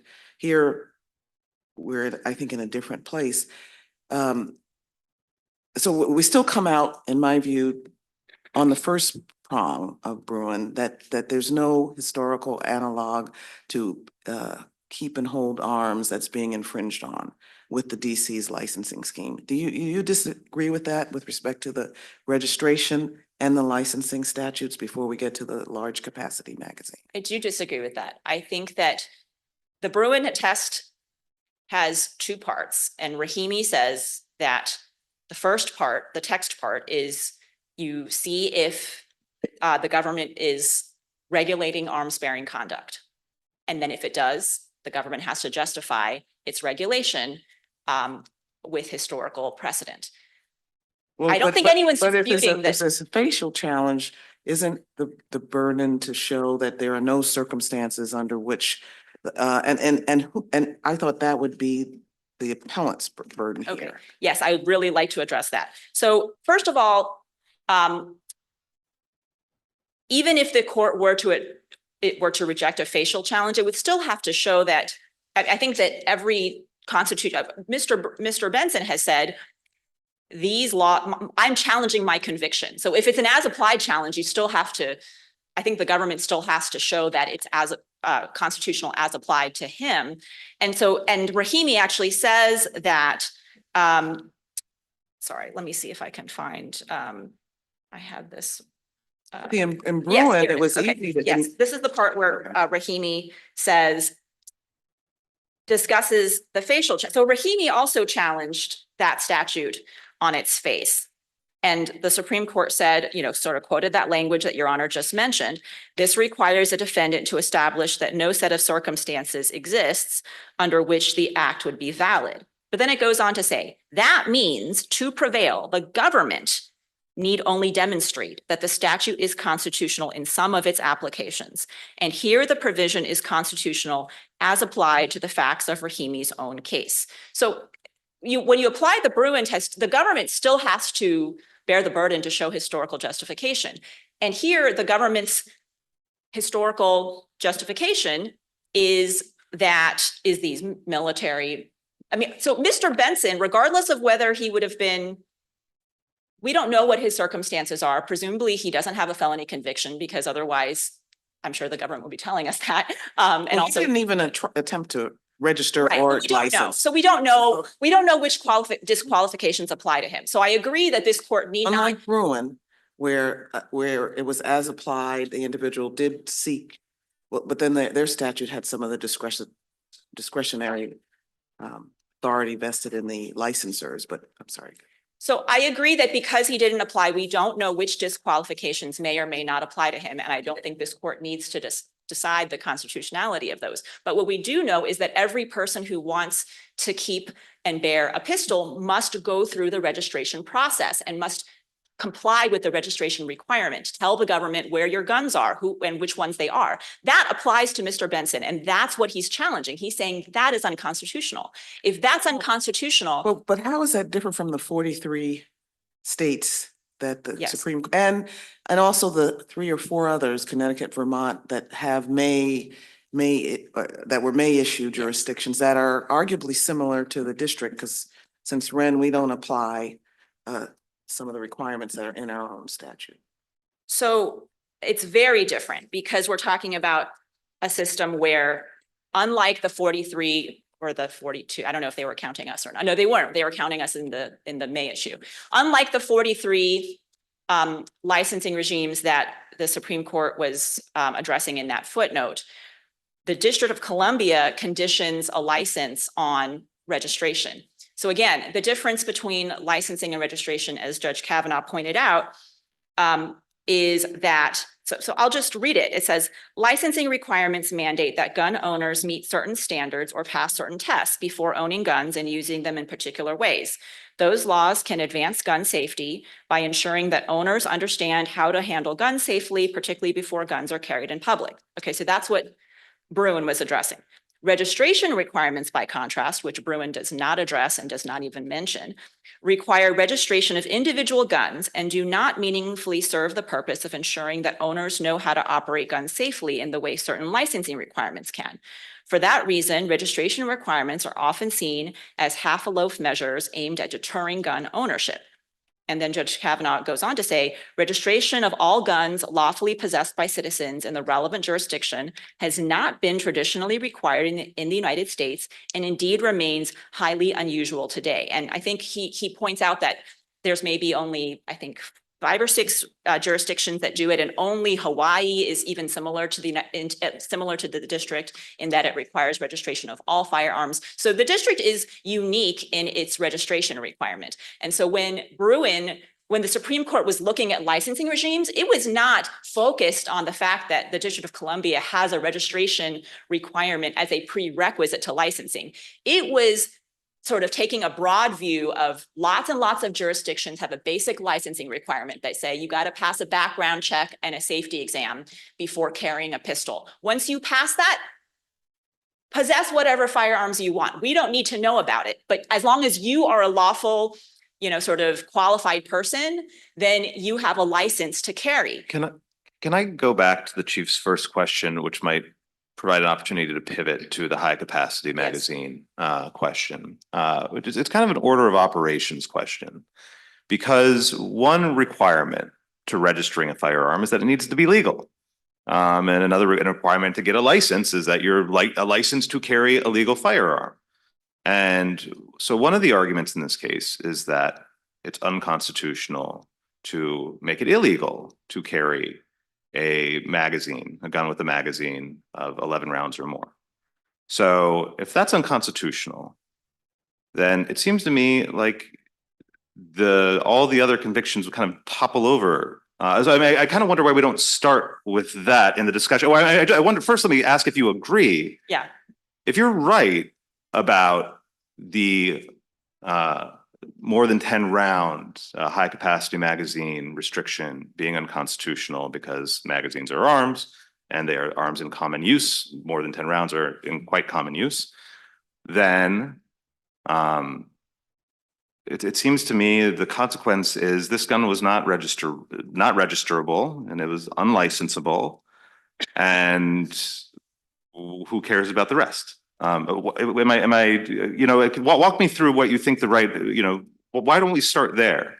I mean, nobody has in their analysis. I do think that's right. In fact, I think one of the cases, I don't remember which one it was that was cited in the briefing, did involve someone who, it was from a different jurisdiction, involved a person who sought to register a gun that had a magazine that was greater than 10, and it was denied because it was greater than 10. So I think you're right that if Mr. Benson had said, I would like to register a gun that has a 31 round magazine, that he would have been denied. And so we can go there. I think that it makes sense to start there if that's. I mean, we could talk forever about the history of registration. I don't know. I don't want to derail this if my clients have, sorry, my colleagues have more questions. I am quite curious to talk about the magazine ban though. Sure. They I'm happy don't. to move on to Good. that. So the PLCFD statute prohibits the possession of any magazine capable of holding more than 10 rounds of ammunition. And because magazines are integral components of firearms, of most firearms, the right to keep and bear firearms includes the right to keep and bear magazines. And the government then bears the burden to justify its regulation of magazine possession. And the government's historical analogs are not analogous at all. The primary one it relies on is the historical tradition of dangerous and unusual weapons. And but for that to be relevantly similar to this current law, the government would have to show that, again, because this is a facial challenge, you look at the text of the statute and you measure it against the relevant constitutional doctrine. That's what Conley tells you to do. The text is more than 10. And the government has not shown that magazines. Can I just pause you there? Because I was going to ask the government about Conley in reaction to its argument that you need to justify a 30-round ban. So I'm just flagging that case is also on my mind, but. Okay. That's right. Conley says that in a facial challenge, the claimed constitutional violation adheres in the terms of the statute and not its application. In deciding whether the challenge is meritorious, appellant's personal situation becomes irrelevant. Appellant must demonstrate that the terms of the statute measured against the relevant constitutional doctrine and independent of the constitutionality of particular applications contain a constitutional infirmity that invalidates the statute in its entirety. So the terms of the statute are that magazines holding more than 10 rounds are banned. You measured against the Bruin test, which says that the government has to justify it historically, and the government's historical justifications are not relevantly analogous under Bruin because magazines capable of holding more than 10 rounds are unquestionably not unusual.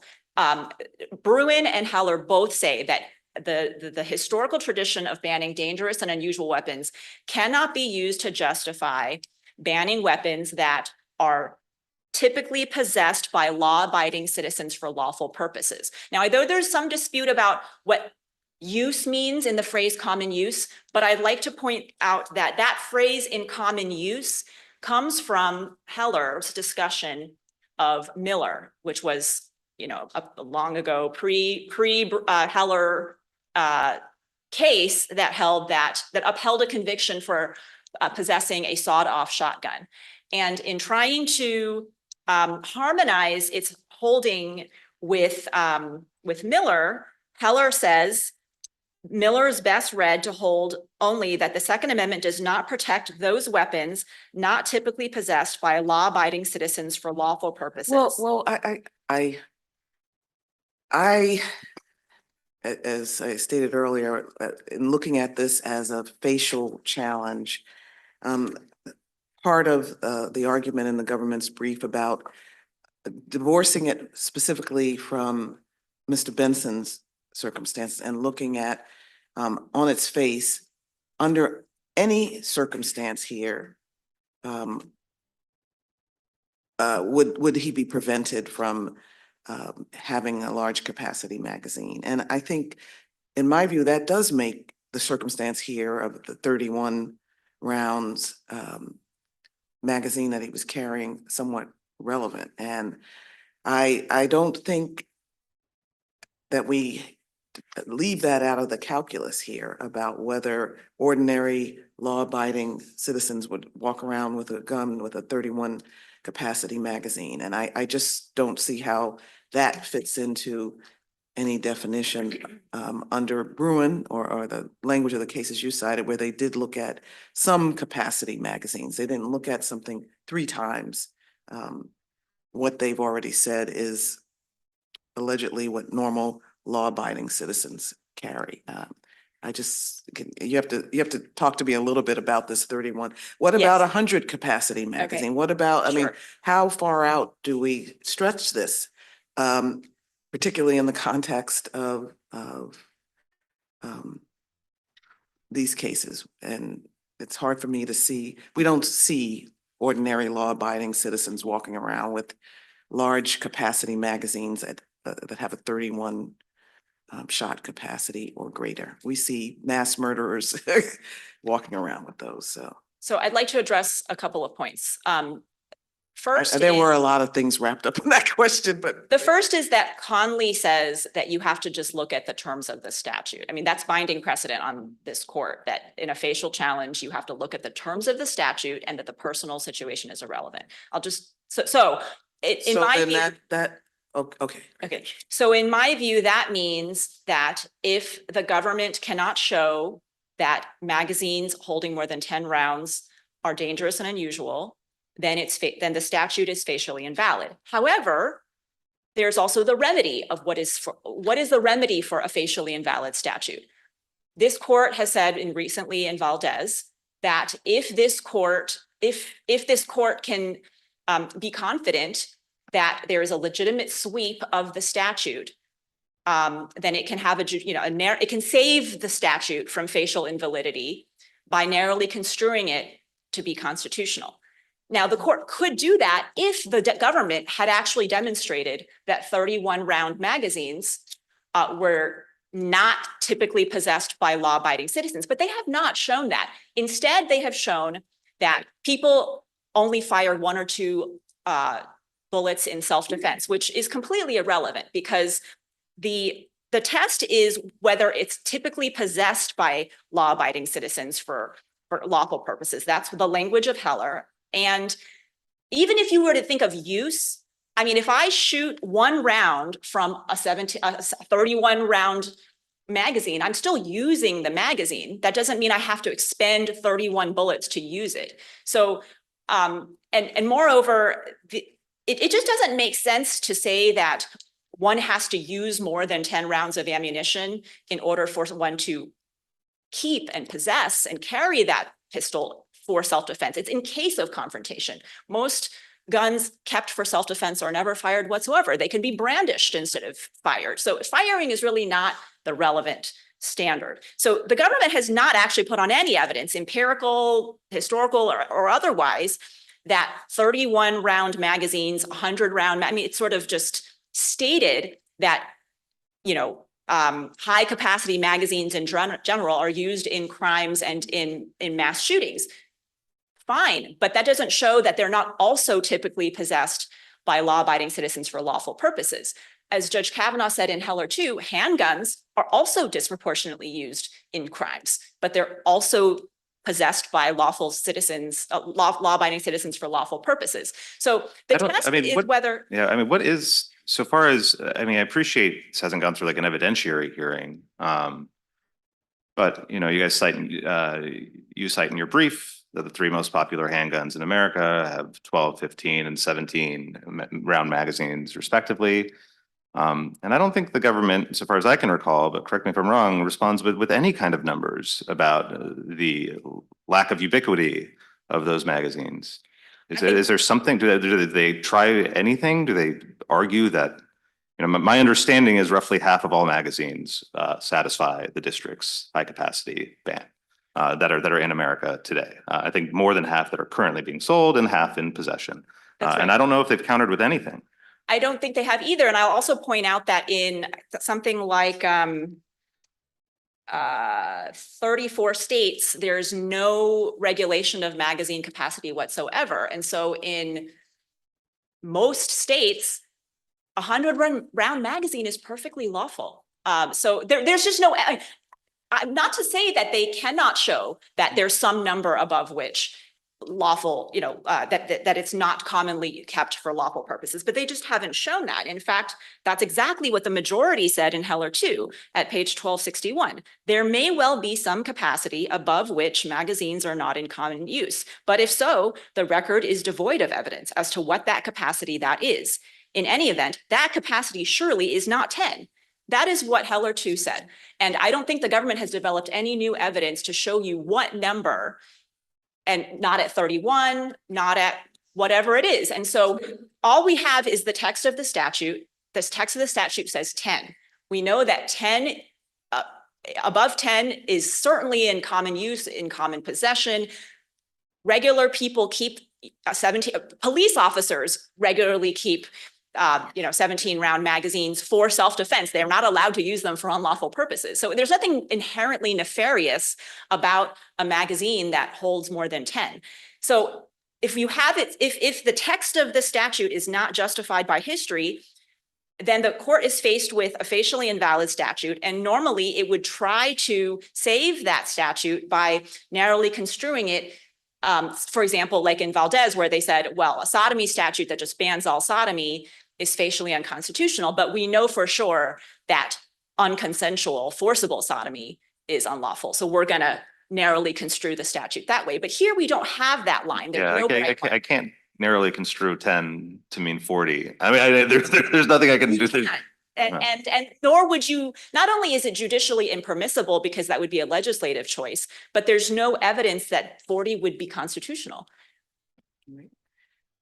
We've taken you way over the 7.5 minutes. And you all can let us know how you want to handle any rebuttal, and we'll hear from Ms. Eglert on the Fourth Amendment claim.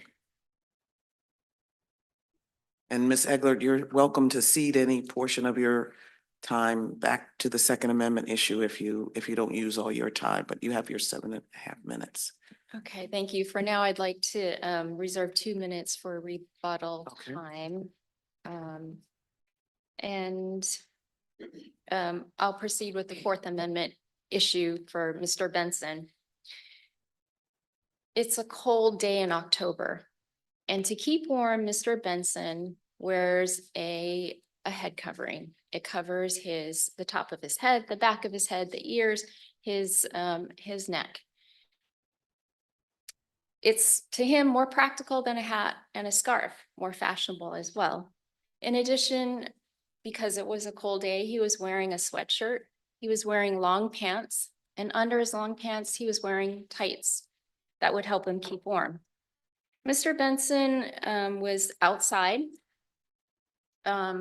He was with 2 companions who had gotten into a car, and they were perhaps about to leave the area, and in preparation of that, they were likely pulling on their seatbelts, both of them, across their lap, perhaps throwing something into the back seat of the car, a coat or a bag. Mr. Benson is still outside of the car. He's on the street side of the car, and he sees white cars coming in the opposite direction. They cross the center yellow line. They come very close to him. Within 5 feet, they come to a screeching halt. The doors fly open. He doesn't know what's going to happen. He's scared, So like what's anyone. what the legal issue for us that we're looking at on appeal is whether or not the officers had reasonable articulable suspicion when it was, I guess, officers from the gun recovery unit pulled up on him. Can you focus us on your legal argument on appeal? Yes. So this was a crime suppression unit. Our legal argument is that there was no reasonable articulable suspicion that he was doing anything illegal that would justify the stop and frisk. I mean, I appreciate your arguments, based in Mayo about how much that flight doesn't add much to the calculus. But can I just state a proposition and tell me what you think is wrong about it? If I see 3 men in the middle of the day wearing ski masks, 2 of whom have latex gloves on, it is reasonable to think that they are engaged in criminal activity. What do you think's wrong with that? I think that is the normal human reaction to seeing 3 people in ski masks with latex gloves on. Well, these are not the type of ski masks that only leave the eyes showing. You can see in the video. Well, we see one. The testimony was that they only let the eyes show, and all we have is that description that is credited as to the other 2 individuals in the car. I agree with you that what we see in the video is something a little bit more revealing than that, but not, it's there to there. So it gives you a little bit more face than sort of your classic, sort of cartoonish cat burglar ski mask. But still, in three again, it's October 8th.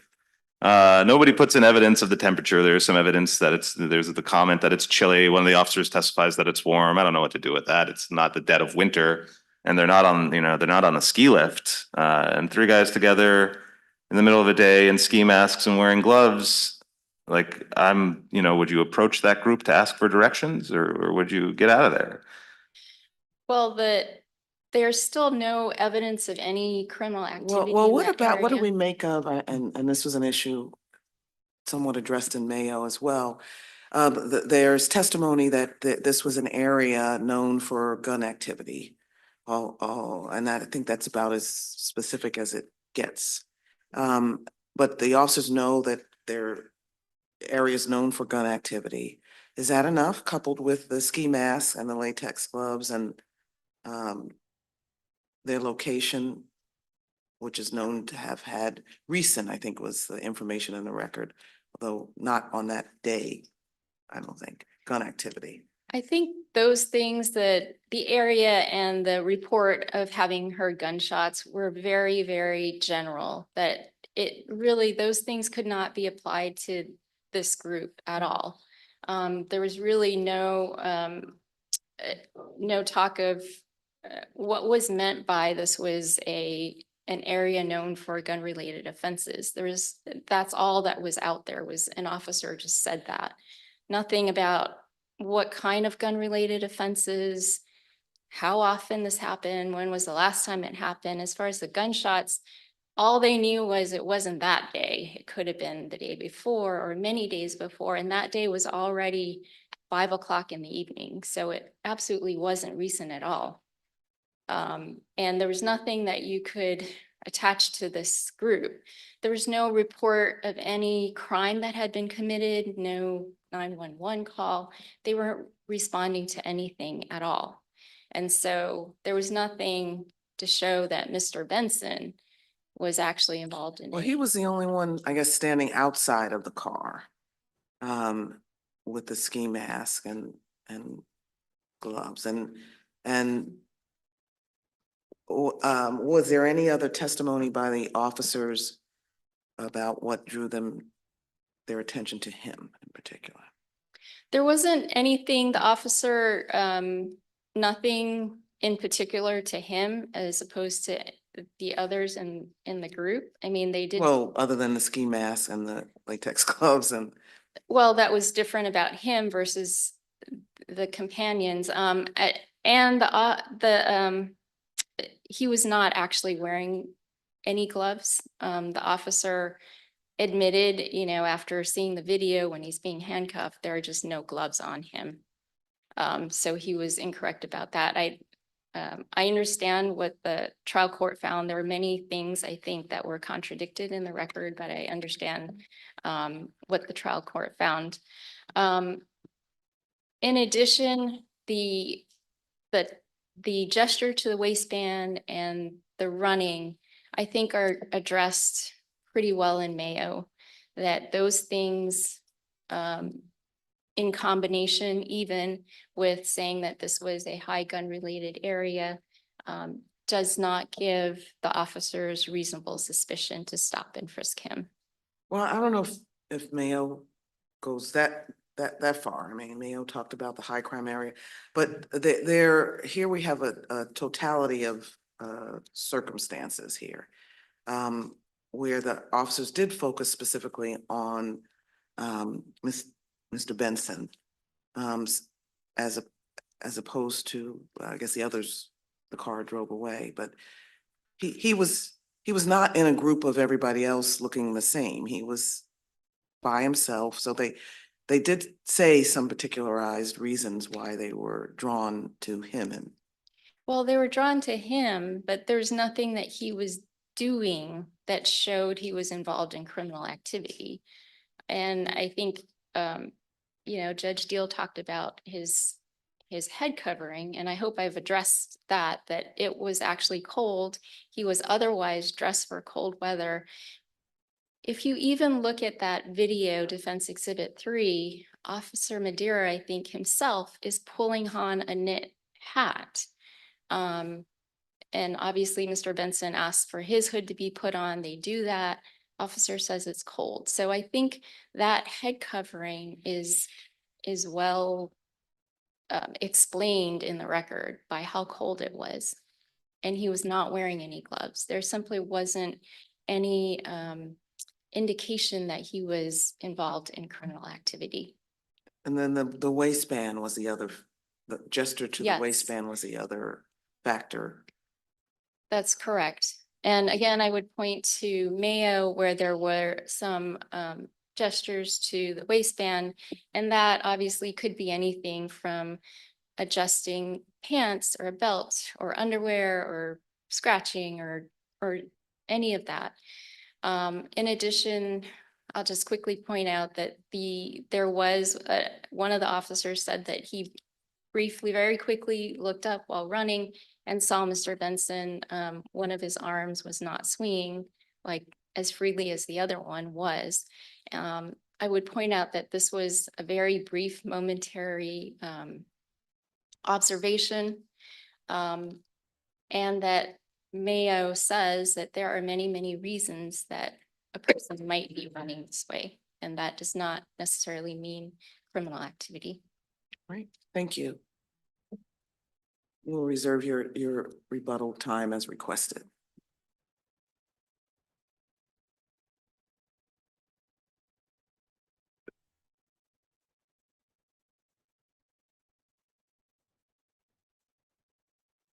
Good morning, Your Honors. May it please the court. My name is Chris Ellen Kolb. I represent the United States in this matter. With me at council table is Carolyn Van Zyl of the Office of Attorney General.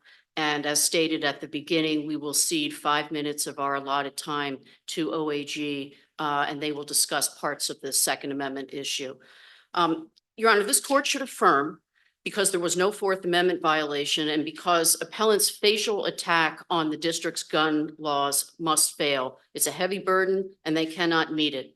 Let me first, because I think we have to decide it first, address the Fourth Amendment issue, because if the gun is suppressed, we don't need to discuss the Second Amendment at all. So with respect to the Fourth Amendment issue, the trial court in our view did reasonably and correctly decide that the officers under the totality of the circumstances had reasonable articulable suspicion to believe that Mr. Benson was then in possession of an unlawful weapon.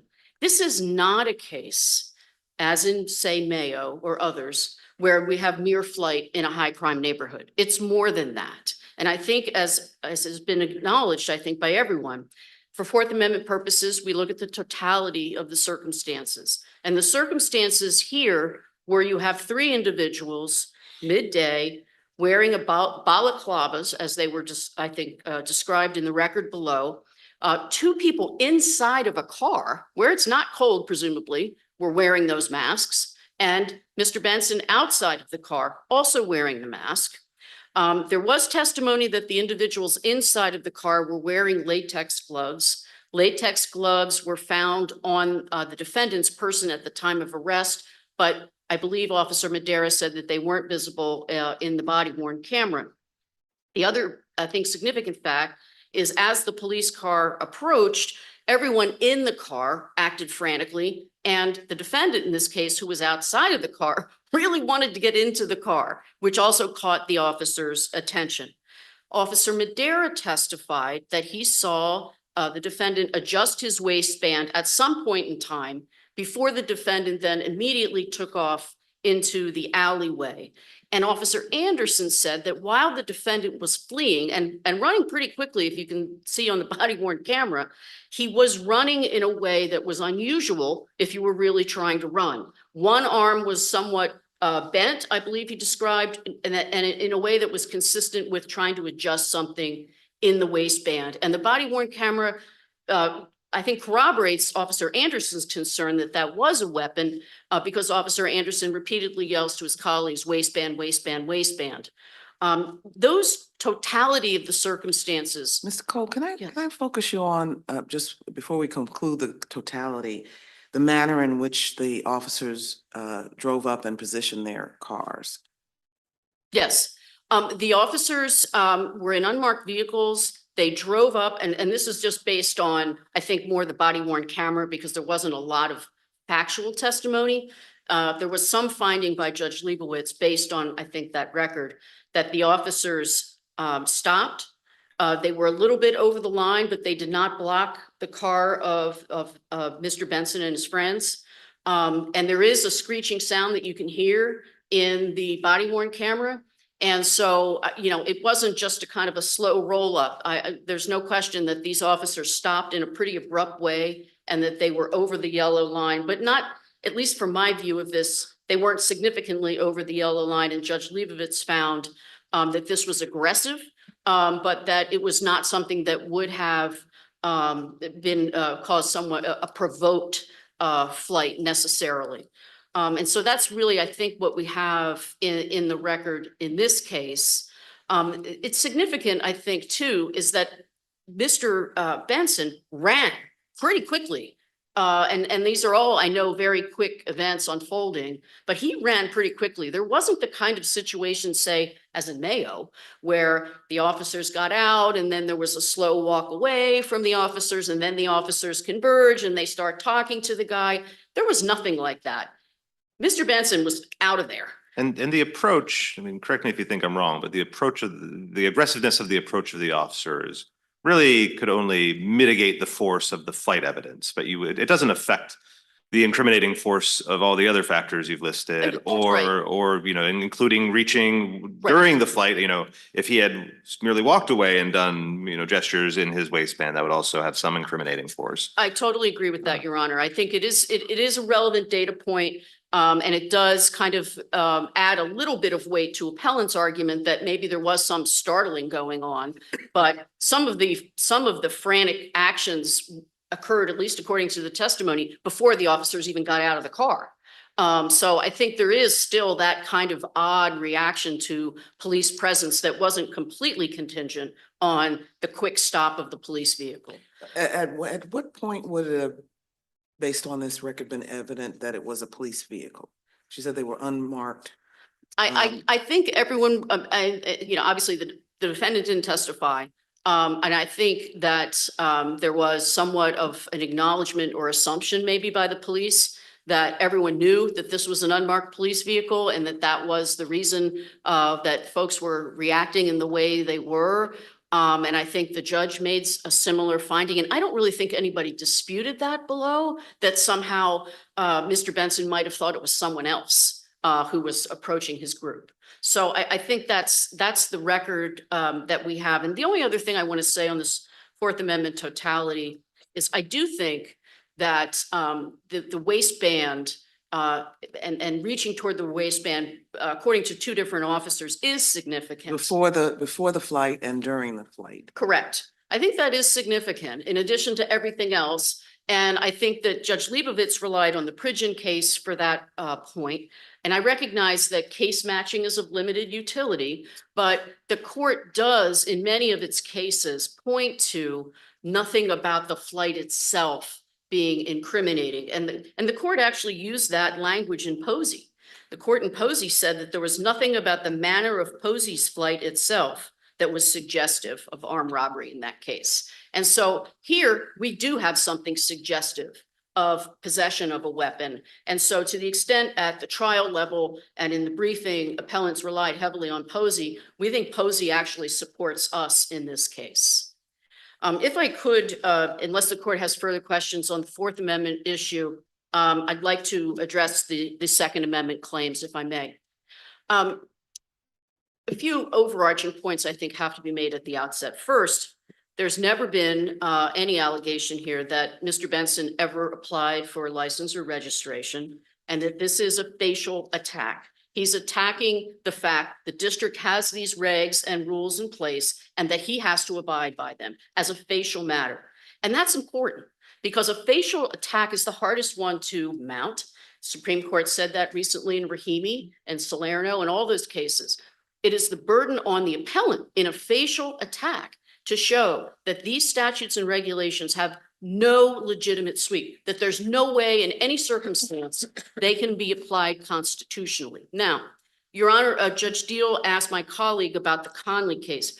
I don't think anybody cited that in the briefing. I just want to point that out. I don't think it's been cited, and I have a vague memory of the case. So So I'm going to put an asterisk on anything I say. I'm not trying to mislead anybody. This is just based on my memory of the case and the fact that we lost the case.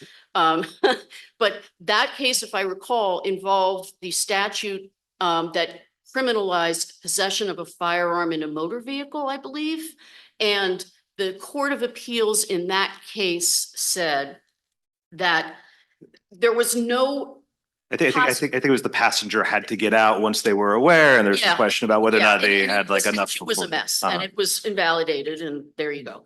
But the court, I think, in construing that statute said that it had no plainly legitimate sweep in any circumstance, because if all you were going to prosecute was being in a car with a firearm, and that was a crime under that statute, well, for anybody, whether they're doing anything else, that standing alone is just protected, innocent conduct. And that to the extent the government in that case, I believe we argued, well, these people might have been involved in other crimes, et cetera, et cetera. And so you could apply it to those types of people. The court rejected that argument because the plain language of the statute would have applied to anyone, whether they were doing something bad or not. Yeah, I don't think there's any disagreement between the sides yet. So I think this argument is most pertinent.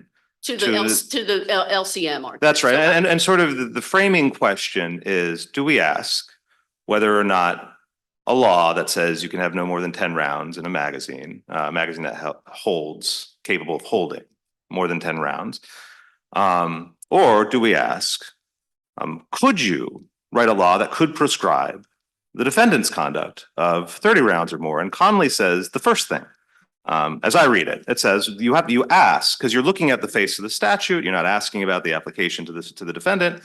And this statute, even if you could pass a statute that says you can't have a magazine with 30 rounds or more or 20 rounds or more, we don't ask about hypothetical statutes like that. What we do is we say, could this statute be validly applied to anybody? And the answer is, if the answer is no to that, because nobody can be convicted because it's unconstitutional, well, then you're done. And so what's your take on that? So our answer on that is the statute, as I recall, the language is 10 or more.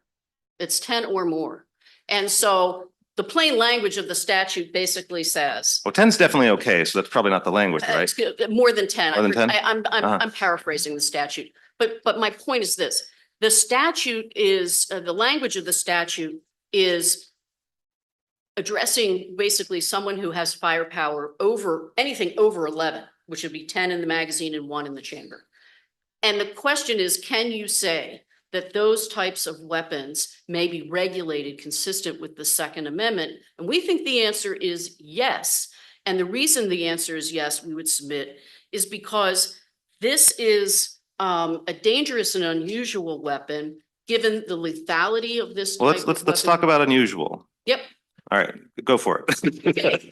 I mean, the high level response. The high level. And you might. response, and we're not, and I believe my opponent pointed out, and I believe one of the members of the court pointed out, government's not arguing that these are popular weapons. Okay, people own these, they're widely available. That's not, that we're not disputing that. But the question, for purposes of whether it's unusual and dangerous, has to also be viewed in the context of usefulness for self-defense.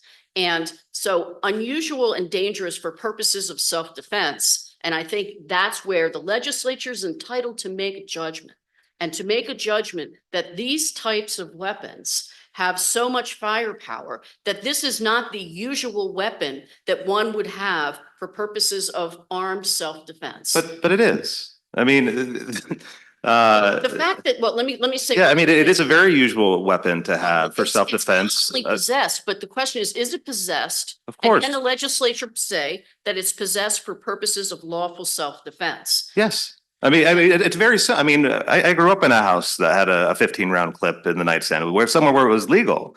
And it's totally normal. I mean, if you buy a Glock 9mm, it's going to come with a standard issue 15-round. At least back then. I don't know what they come with these days. But it's not because people were using them with bad intentions. It's that you had it for self-defense. You know, the more rounds, the more target practice you can shoot without switching in and out. You know, brandishing a gun that doesn't have a magazine in it, probably wouldn't scare anybody. So Sure. even if it could be fired, I mean, they're used for self-defense. The question though, I think for our purposes is, and I think Bruin kind of has some language that the DC Circuit seized upon in Hansen, which is legislatures are allowed to take a more nuanced approach when there is technological advancement and to respond to social ills. And so, for example, and this is, I think this is a case that was cited in Miller from 1939. I think that's the sawed-off shotgun case. And there's also, I think, no question that machine guns can be regulated. Before regulations for machine guns went into effect, they were pretty popular back in those days. But then Congress said, these are really bad things. These are really going to cause a lot of problems. We're going to limit those, even though at the time, and the reason they came to the attention of the legislature was because so many people had them. And that's I kind mean, of what we have. not relative to what we have today. I don't know what the numbers are of machine guns back in 1932 and 1934 when Congress decided to regulate them. I'm quite sure there are not hundreds of millions of them in the way that there are magazines that hold more than 10 rounds in America. So, I mean, I guess when I hear, I mean, here's how I understand, you know, if you take Judge Walker's dissent in Hansen, his little, you know, too cheeky graph of major premise, you can't ban things that are in common use, minor premise, these magazines are in common use, conclusion, they're unconstitutional under Heller. I've yet to see the flaw in that. I mean, what more nuance do we need? Well, I think the flaw in that is that it basically assumes that a legislature cannot regulate guns because they have become dangerous and unusual. And that is what Can the you- legislature here has decided. Contextualize the dangerous and unusual language for me, like what's before and after it and what you're referencing? You know, that really, I think that phrasing has been used. It's not, obviously not in the Constitution, and it's been used in the case law, as I understand it, to delimit the historical scope of the Second Amendment right.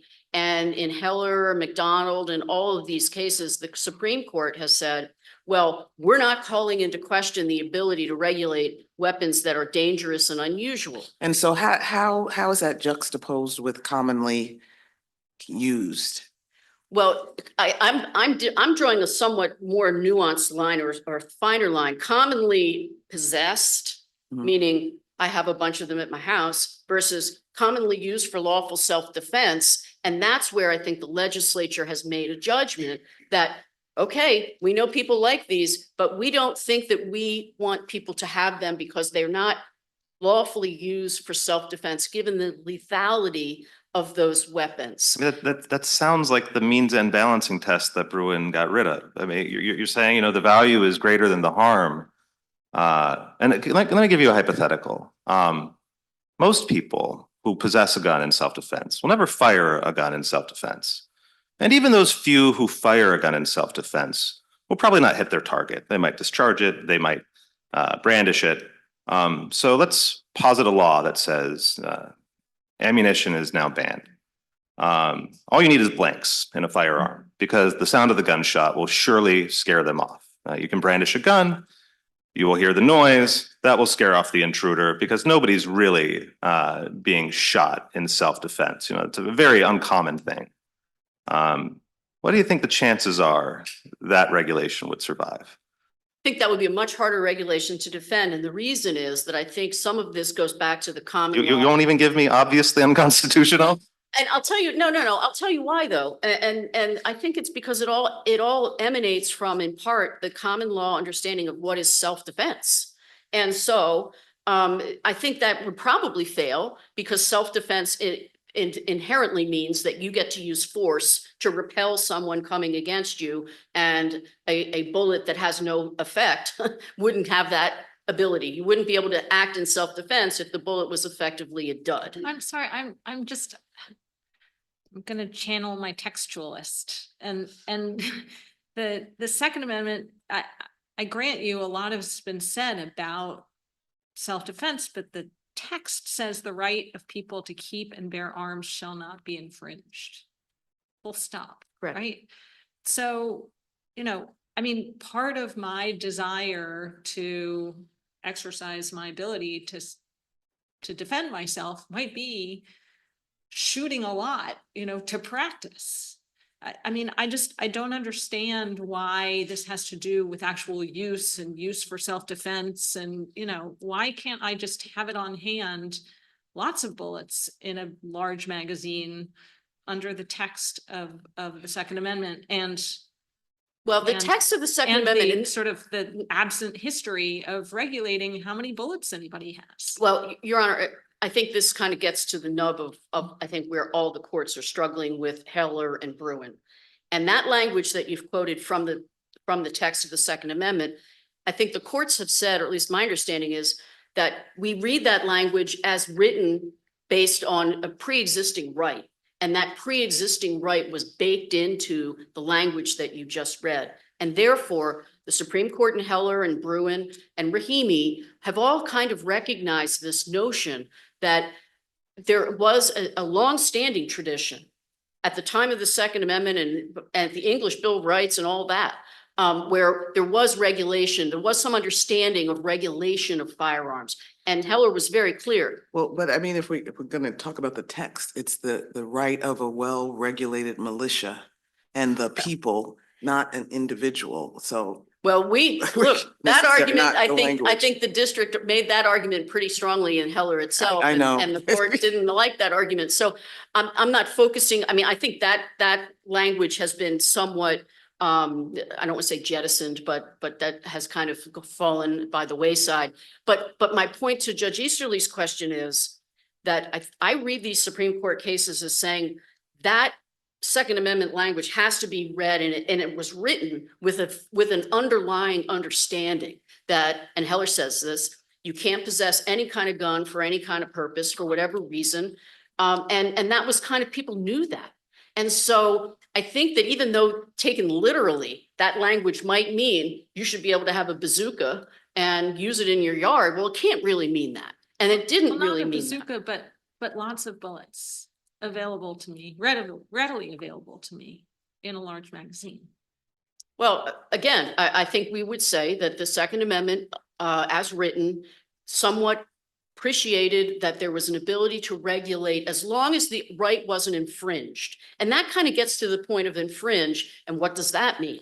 And infringe, we would argue, for purposes of large capacity magazines, it's a de minimis infringement because you can still have a gun.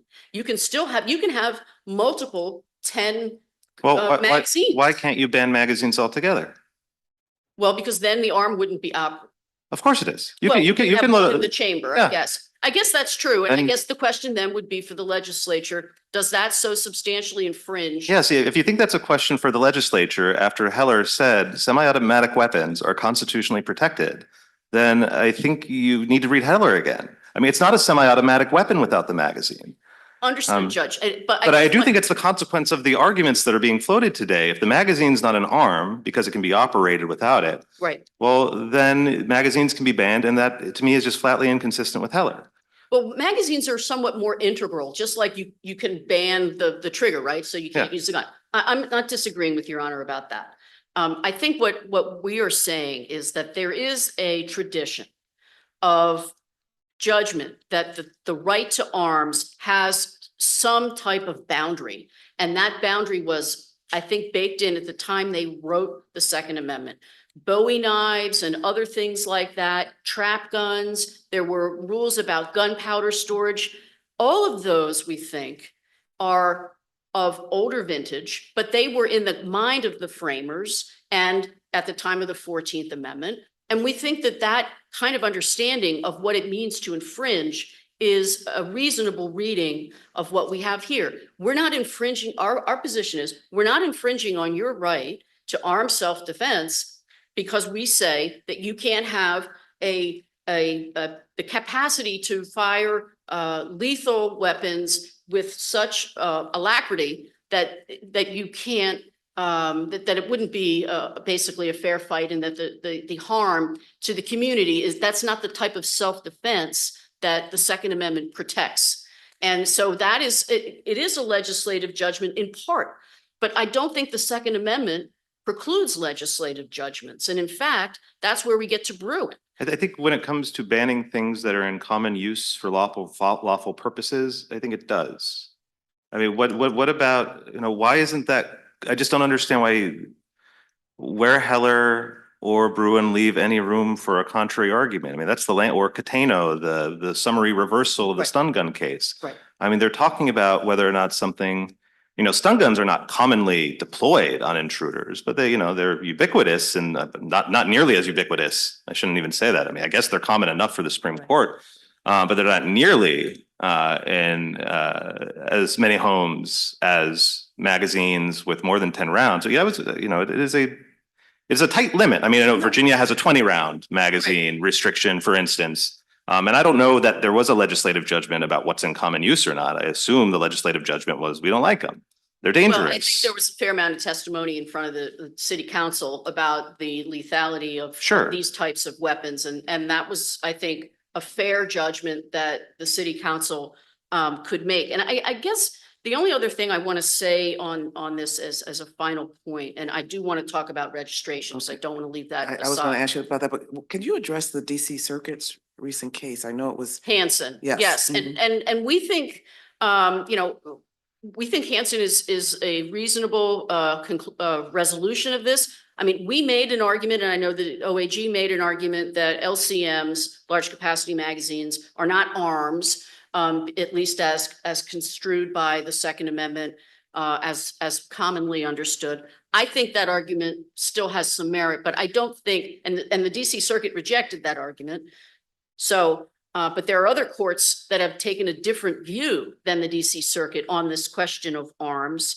The Fourth Circuit in Bianchi and the First Circuit in Ocean State both said that LCMs are not the type of arms that are protected for individual self-defense. And so that the DC Circuit is somewhat departing from other circuits on the arms question. did the other circuits also address Heller and Bruin when? The reaching other conclusion? circuits also, I believe, talked about whether or not this was in common use for self-defense. And they focused on that aspect of it. And they also focused on the historical underpinnings of the Second Amendment, namely that if a weapon was extremely dangerous, and even, dangerous and unusual, that it could be regulated, and that this was such a situation. So maybe this will help you get to the registration issue, but I just wanted to touch on one thing that you said in talking about the large capacity issue. You said that the ban on large capacity magazines didn't infringe on the Second Amendment right, and yet what I understand you to be endorsing is a Hansen type analysis where you say the Second Amendment does apply. These are arms. They are infringed. They are just justified under. Well, I'm happy to take either one, whether Hansen or whether the First Circuit and the Okay. Fourth Circuit. Either path. Well, I think we're happy with. Oh, okay. But so then we'll talk about registration where Okay. I understand your argument does hinge more on the infringement question. Is that? I think correct? that's right. And before I even get into the registration point, I think it was somewhat startling or not startling, but interesting that I think amicus and the defense here have relied almost exclusively on a dissenting opinion in Heller 2 by now now a justice of the Supreme Court. Can I Understood. interject? I mean, I don't understand. I mean, yes, Heller 2 makes prominent appearance in the briefing. But what I thought that they were channeling and what I heard in PDS's argument today was really a reliance on Bruin sort of reconstructing that, reaffirming the test from Heller. And this is what I'm curious about to hear from the United States and also from the district, because, one of the things that Bruin says is, look, we're looking at what people have been doing post Heller, and they're using this two-step test, and it's one step too many, right? And then what I read in the government's briefs, and maybe more in the districts than the United States, was a two-step test. And I got very confused because Bruin says it's a one-step test, right? And Bruin says, in summing up, it's a one-step test. says, right, that the Court of Appeals, the second step is inconsistent with Heller's historical approach and its rejection of means and scrutiny, right? That this is the standard. When the Second Amendment text, plain text covers an individual's conduct, the Constitution presumptively protects that conduct. And that seems to buttress what I heard PDS saying, which is this whole infringement question, it's not a hill to climb. It is a threshold to step over, right? And so I'm wondering if you can speak to that, because I feel like that is what Bruin is saying. Well, But maybe I have a I'm few things. misunderstanding. No, what the no, Supreme I Court understand. is telling us. I think I understand Your Honor's question, and I have a few things that I would say with respect to that. First, I think there is some play and a lack of clarity, and I think this was pointed out in one of the concurrences in Rahimi between the test in Bruin, step 1 and step 2. And if the first question is, does the plain language of the Second Amendment protect the conduct? Courts have kind of reached different conclusions or put it in different boxes. Well, lower courts have. Lower right? courts And have, I think, right. you know, That if you've shows this is If confusing. you read the cert petition in Ocean State Tactical. Yeah. Ocean State, yes. You know, that petition goes pretty hard after the lower courts who have read that first part of does the plain text cover this, you know, has said the courts are really kind of twisting what the Supreme Court has said and trying to take us back pre-Heller. And I guess, I mean, even looking at Heller, right? Heller talks about, and this is in the context of banning, right? Not registration Correct. or licensure, but says, although we don't undertake an exhaustive historical analysis today of the full scope of the Second Amendment, nothing in our opinion should be taken to cast doubt on longstanding prohibitions on the prohibition of firearms by felons or the mentally ill, or forbidding the carrying of arms in sensitive places such as schools and government buildings. And what I read that to be saying is, They also say the We've commercial already- sale of arms in that. right, that yes, passage. yes. Yep. And I think that's important, all of Judge. those things, but my point is, the court seems to have already stepped over the threshold of saying, well, the Second Amendment applies to this. But we're not going to do the historical analysis to figure out whether or not these sorts of regulations are permissible, although, you know, just kind of squinting, you know, spitballing, we think it's totally fine to regulate felons, right?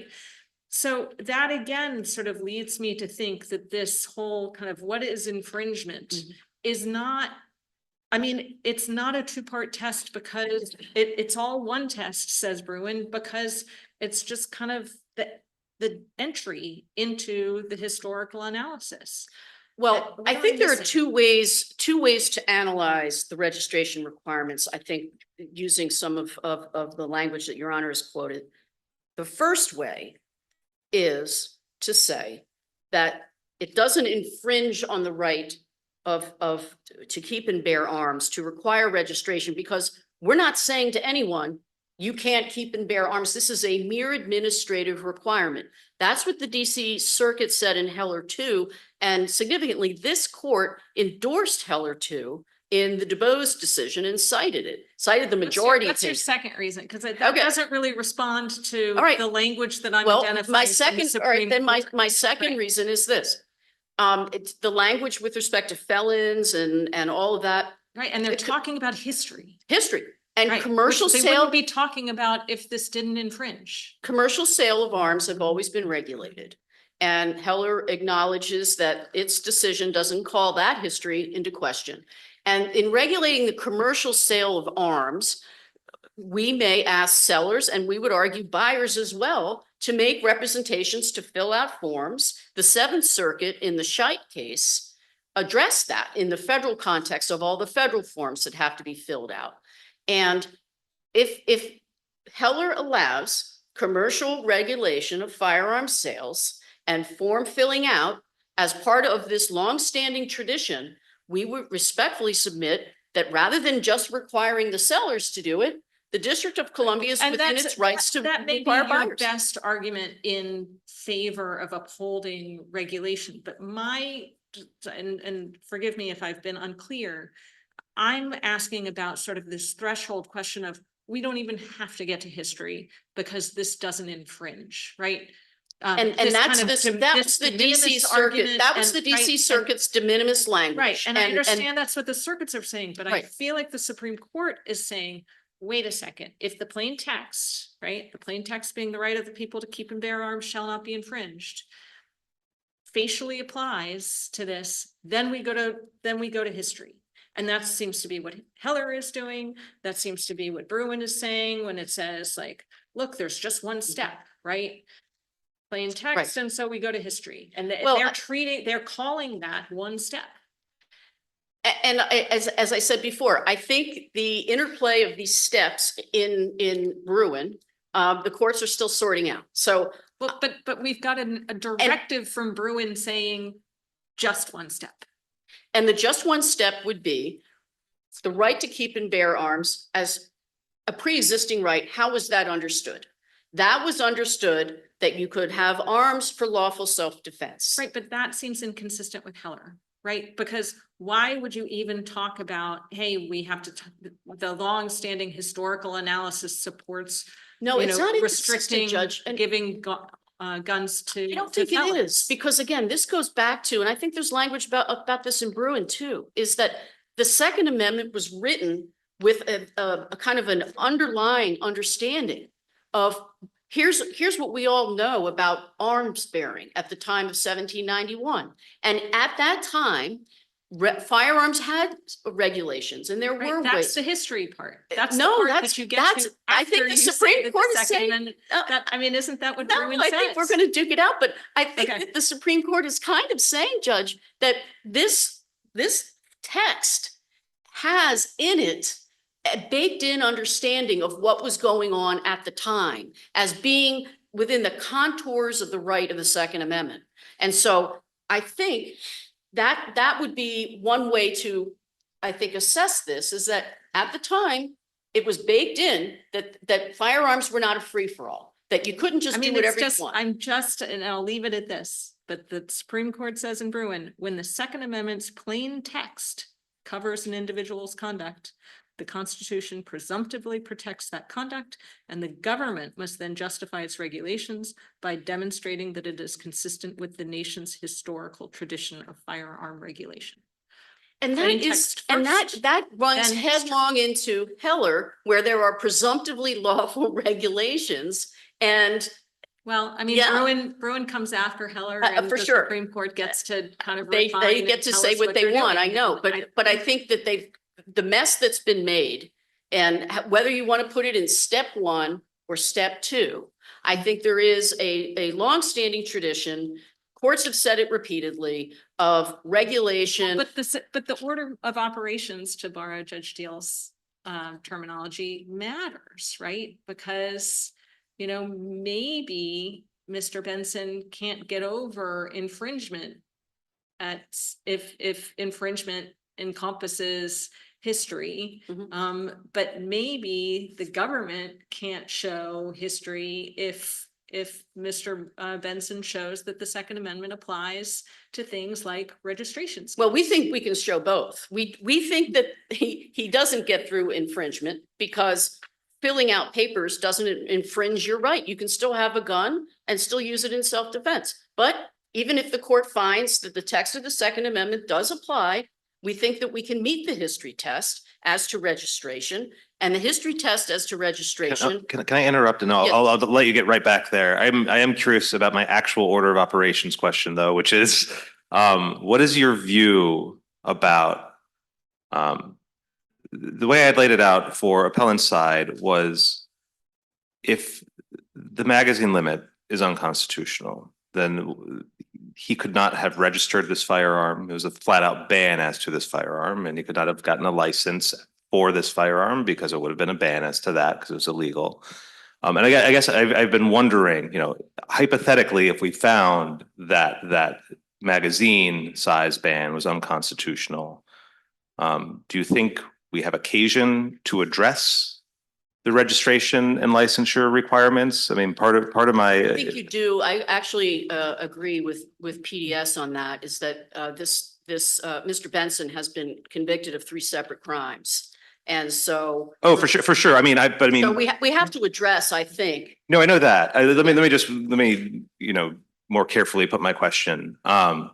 One thing you could say about the registration licensure requirements is that it's unconstitutional not to allow somebody wholesale to license and register a firearm that has a capacity for shooting more than 10 rounds. And we could stop there. And then you don't get into, and if you thought that 10-round requirement, which is inherent in the registration and licensing scheme as well, if you thought that were constitutionally infirm, then it would seem to, it would stand to reason where you can't enforce that requirement in the registration process or the licensure process either, even if otherwise they're fine. That is one problem with them, and it's a problem that for Mr. Benson's convictions under those statutes. Does that make more sense? I think so, Judge. And I guess then what I would say is, when we're talking about the facial challenge, the facts of Mr. Benson's conduct are relevant. That 31 magazine, I don't think anybody's made a serious argument that that's something commonly possessed for lawful self-defense. Well, that Albany Law Review article that I think is cited somewhere in the brief stuff, there is the claim that nobody could seriously argue that magazines between 10 and 30 rounds are unusual. I don't know if that's right. But I think there's law on both sides, but I know that there's lots of law review articles on every. I'm just talking about the empirics of it. I'm not talking about where people fall on the bottom line test of what's okay and what's not. I just mean, I do think, I'm not sure about 30. I mean, I could tell you from experience that 15 rounds seems to me to be totally normal in terms of people who own semi-automatic weapons. That's the normal size clip to me. 30 rounds seems big. I've definitely seen them. I've seen 100 rounds. But 30 rounds seems a little unusual, and I don't know what the empirics are on that. I'm just wondering if, again, it's just a question of, do we consider, if the court concludes that the ban on high capacity magazines is at too low of a threshold, whatever that reasonable threshold might be, because that would have been an absolute bar to Mr. Benson licensing and registering his pistol, that we're sort of done with the analysis without getting into sort of broader questions about is the registration scheme that, the kind of the Heller 2 question, can you force, can you compel people to have every single firearm registered? Licensure seems certainly like an easier case for you because Bruin and Rahimi seem to broadly endorse it. But without the prerequisite of registration. So, that's kind of the counter to that. So I'm just wondering if you think, if you start with the premise that you can't ban magazines of more than 11 rounds, or 11 rounds or more, why doesn't that answer the registration and licensing? Like, why wouldn't that require vacatur of convictions? A facial challenge, they have to show that there's no possible lawful application consistent with the Second Amendment. I don't recall them ever using the word facial. Well, I don't see how it could be anything other than a facial, because this individual never sought a license or a registration. And we also look at the statute as applied to him. And what I think the argument that's being made today is a classic argument that is not cognizable, which is that the statute as applied to somebody else violates the Second Amendment. Even if sum arguendo, and your honors raised concerns about magazines with 10 or 15 rounds, even assume that's maybe a harder case, he has to show as applied to him with a 31 magazine weapon that he has a Second Amendment right to that. And he can't do that. It just needs to show that you can't ban more than 10 rounds. No, I think he has to show that as applied to me, I had a Second Amendment right to have the gun that I had. When did it become an as applied challenge? They've made clear that that's a facial challenge. Well, Your Honor, I think the plain language of the statute would allow him to be convicted with 31 rounds. And as applied to his conduct, and this is the same analysis the DC Circuit used in Hansen, as applied to his conduct, there's no Second Amendment protection. And so the court doesn't need to address harder cases when someone has only 10 rounds. No, that's the opposite of what Conley says. Conley says it's not the right way to think about it. You just look at the statute and you say whether or not it's constitutional. And as a facial matter, is banning more magazines of more than 10 rounds, is that okay? You could ban, and Conley says quite clearly, you don't ask, could you ban a magazine of 100 rounds? That could be totally fine, but this statute's still unconstitutional, even though, and Heller was a facial challenge, even though obviously you can have some licensing requirements. The Supreme Court's made that clear, but they upheld that challenge. I don't think, I understand, like, anybody who pretends to understand what's going on between facial and as applied challenges is lying to you. I mean, I know the language from Salerno. I know we've said some things in Conley. It all seems like people are using categories sloppily. But I do think, generally speaking, he's only been convicted of possessing a gun that has more than 10 rounds. He hasn't been convicted under a statute that prohibits rounds more than 30. So I think he gets to attack that statute. Second Amendment applies to his conduct and not just talking about how this statute might apply to the conduct of somebody else. And our argument is, as applied to his conduct with 30-run rounds, the Second Amendment doesn't protect that. And we think that's all the court has to decide today, with all due respect. I know my opponents disagree. And I also agree with Your Honor that the line between as applied and facial challenges is as clear as mud sometimes. But we think with respect to the large capacity magazines, as applied to this defendant, Mr. Benson, he does not have a cognizable Second Amendment claim. And we do think that the ability to regulate dangerous and unusual weapons would be properly exercised as to his possession of this weapon. And for those reasons. What's your best case on the dangerous and unusual rationale? Well, I think that the recent case in the circuit, Hansen, has some very good language there. But I would note that a lot of the other circuits have said that large capacity ammunition devices are not commonly used for lawful self-defense. And that's the Fourth Circuit, which upheld their statute, which is very similar to DC statute with respect to the 10 limitation. And that's Bianchi, B-I-A-N-C-I, I believe. I think those are probably the two best cases for us on large capacity ammunition feeder devices. Your Honor, if there are no further questions, we would respectfully ask the court to affirm the judgment and conviction. All right, thank you.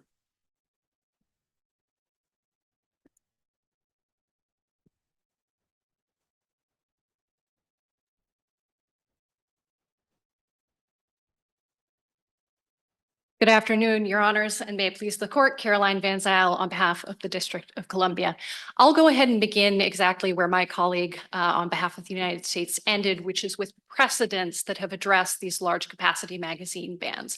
And I would emphasize that there are many of them, and they uniformly find that large capacity magazine bans are permissible either because large capacity magazines are not in common use for self-defense, or because there is a history and tradition in this country of banning unusually dangerous weapons or weapons that are associated with unusual lethality and incidences of mass lethality in particular. And so not only do you have the Hansen case, which is one of the most recent cases to address the issue from the DC Circuit, which looked through a number of historical analogs at step 2 of the Bruin inquiry and found that there was a history and tradition of banning arms that I think in the DC Circuit's words, what are weapons particularly capable of unprecedented lethality. And I don't think that there can be much debate that large capacity magazines fit that bill. And the analogs. It's the historical basis for that's sort of in question, right? I mean, certain circuits have said, yes, this is a reason that we can ban them, but they seem to differ on which history they can pick. I mean, it jumped out at me that, Ocean State Tactical, I think it's the First Circuit, cites gunpowder storage as a reason, as a justification, a historical justification for presenting that presented a risk akin to the large capacity magazine's ability to kill lots of people. And then you have Hansen turning around saying, oh, the gunpowder analogy is quote unquote silly. So then what do you do, right? You've got people, looking at this history and drawing wildly different conclusions, although they get to the ultimate judgment that you favor. But it makes it very difficult for us to parse through the history, I understand, Your Honor, and we respectfully, of course, would disagree with some of the language in the DC Circuit Hansen opinion, but we agree on the bottom line, as do all of the federal courts of appeals that have looked at this issue. And if you'd like our take on the analogs that we think are closest here, we would start with trap guns. We do think that those are a proper analog that dates all the way back to the founding, to the extent that we think 1791 is a very relevant year. That's another one I think that Hansen disregards, right? And says that's about tort liability and, people getting shot when no one's around. It's just a dangerous situation. I don't know whether trap guns were used for hunting, akin to, but whatever, that Hansen seems to think that that's not a persuasive historical analog. And candidly, Judge Easterly, I simply disagree with that, because what trap guns were ways of enhancing the method of firing a weapon. It was a way of setting up an ordinary weapon, not unlike an ordinary handgun, that made it particularly lethal or dangerous because it fired without anyone necessarily needing to pull the trigger. It's not unlike a modern bump stock or auto sear or forced reset trigger or an LCM, which again is a way of enhancing the firepower of an otherwise ordinary arm that makes it particularly dangerous. Or, And so we or, do or think the that that's- semi-automatic firing mechanism. Well, we're not here arguing that a semi-automatic firing. Yeah, but is a your particularly- reason, I mean, it sounds like we're relitigating Heller though. I mean, that is also, the semi-automatic firing mechanism allows somebody to shoot much faster than say a 6-shooter pistol, where you have to manually, cock the hammer back. And all of the reasoning about why, a large capacity magazine, to switch out magazines, I think, takes maybe 2 seconds. You drop one, you put another one in. It's not exactly dramatically lowering lethality to say you have to switch the magazine once before you can fire 20 rounds. I don't think. But again, if we're just talking about the mechanism and, there are some historical analogs for regulating and banning very dangerous things. Yeah, I get that. That doesn't work though under Heller, because Heller says semi-automatic weapons are fine. And so the question is, what about these capacity bans, which are a relatively new thing outside of DC at least, where states started regulating large capacity magazines in the 90s. I think Rhode Island had one before then. Rhode Island and DC being the outliers. So I guess I just don't understand why your argument wouldn't apply equally to semi-automatic weapons. Tell me, without saying, well, because we've already lost Heller, tell me what part of your argument wouldn't apply equally to semi-automatic weapons? Semi-automatic weapons equipped with large capacity magazines are demonstrably much more dangerous and more lethal than ordinary semi-automatic weapons. And I can give you some statistics on that. So for example, large capacity magazines are used in 75% of shootings that involve 10 or more deaths, 100% of shootings that involve 20 or more deaths. People are 2 times more likely to be- I've read all these statistics because they appear in the opinions, but it doesn't tell me anything about how much more deadly they are. It tells me that for somebody who's going to go in intent on committing a mass murder, they're going to arm themselves with the thing that is, easiest for them to use, that is very easy to attain, which is a large capacity magazine. I don't think so, Your Honor. Because people do go and engage in mass shootings. If you want to define mass shootings as 4 or more people being injured, the way the DC Circuit did, large capacity magazines are not always used in those instances, but when they are used in those instances, about twice as many people are killed or injured. Those are in the cases. I think that comes from Duncan. I definitely don't want to disagree with you that, they're very deadly and they're a nasty thing. I just don't understand why that same argument isn't equally true of semi-automatic weapons. Well, because this is as opposed to ordinary semi-automatic weapons. That's what these statistics are talking about. They're talking about semi-automatic weapons. If we're going to do the comparison, semi-automatic weapons are much more deadly than a 6-shooter. And by a magnitude of order more than the large capacity magazine makes a semi-automatic weapon more dangerous. And that's what, I mean, it seems to me, if we're just treating Heller as a ceiling, like semi-automatic weapons are fine and then everything else.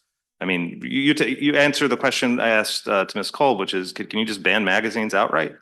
We're not here arguing that you can ban magazines outright. We would concede that there's some sort of corollary right to possess the tools needed to operate ordinary weapons. Why? of You tell me that self-defense. magazines aren't arms in your brief.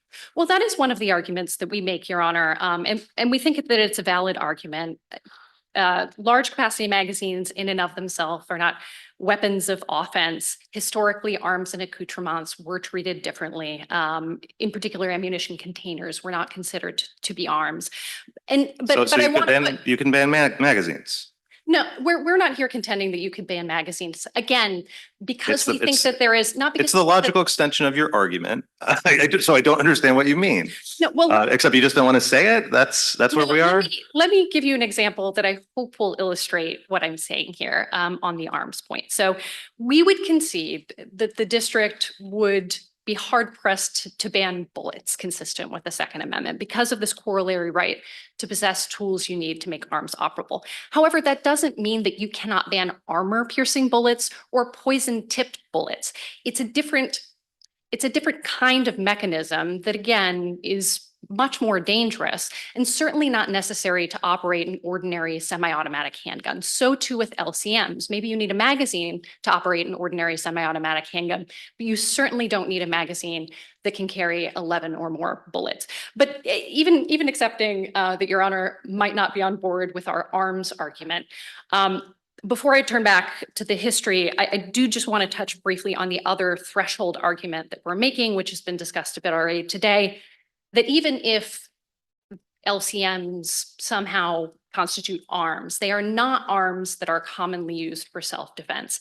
And that is a question that courts have said you need to address at Bruin step 1. In other words, it is the challenger's burden to show that these arms are commonly used for self-defense. Now, we agree with the United States that if you're talking about a facial challenge, you need to show that this law is unconstitutional in all of its applications. That includes not just as applied to 11 round magazines, but also as applied to 100 drum magazines. I mean, our law is written to encompass all of them. So even if you're looking at our law as written, we think that you have to heed the admonishment of the Supreme Court in Rahimi, which told lower courts, hey, you've been going and looking for all of the applications in which these laws are most likely to cause constitutional problems. That's absolutely not the right way to do the facial inquiry. Even if you're looking at the statute as it is written, you have to look at the sweep of the statute and every possible application. And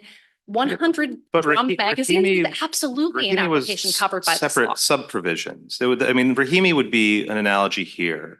If the statute said, 1 year for magazines over 10 rounds, 5 years for magazines of 30 rounds or more. And then you'd have a perfectly good, he couldn't raise this challenge if that were the statute. I totally agree with you there.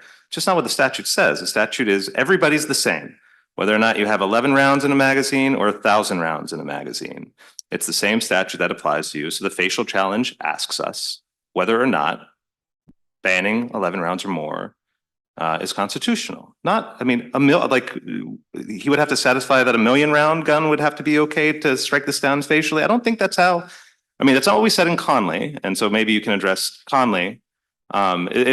It's the most coherent thing I've seen us write on the facial as applied challenge distinction. And I think it's the one that comports with most of the case law. So. Well, so I think what might be going on here, Judge Deal, is there may be some conflation of the severability inquiry, where I agree with you, you can't just rewrite the statute if we're talking about severability, and the facial inquiry. For the facial inquiry, to my knowledge, you do look at every single application. I won't pretend to be terribly familiar with Conley. As Ms. Kolb mentioned, it didn't come up in the briefing.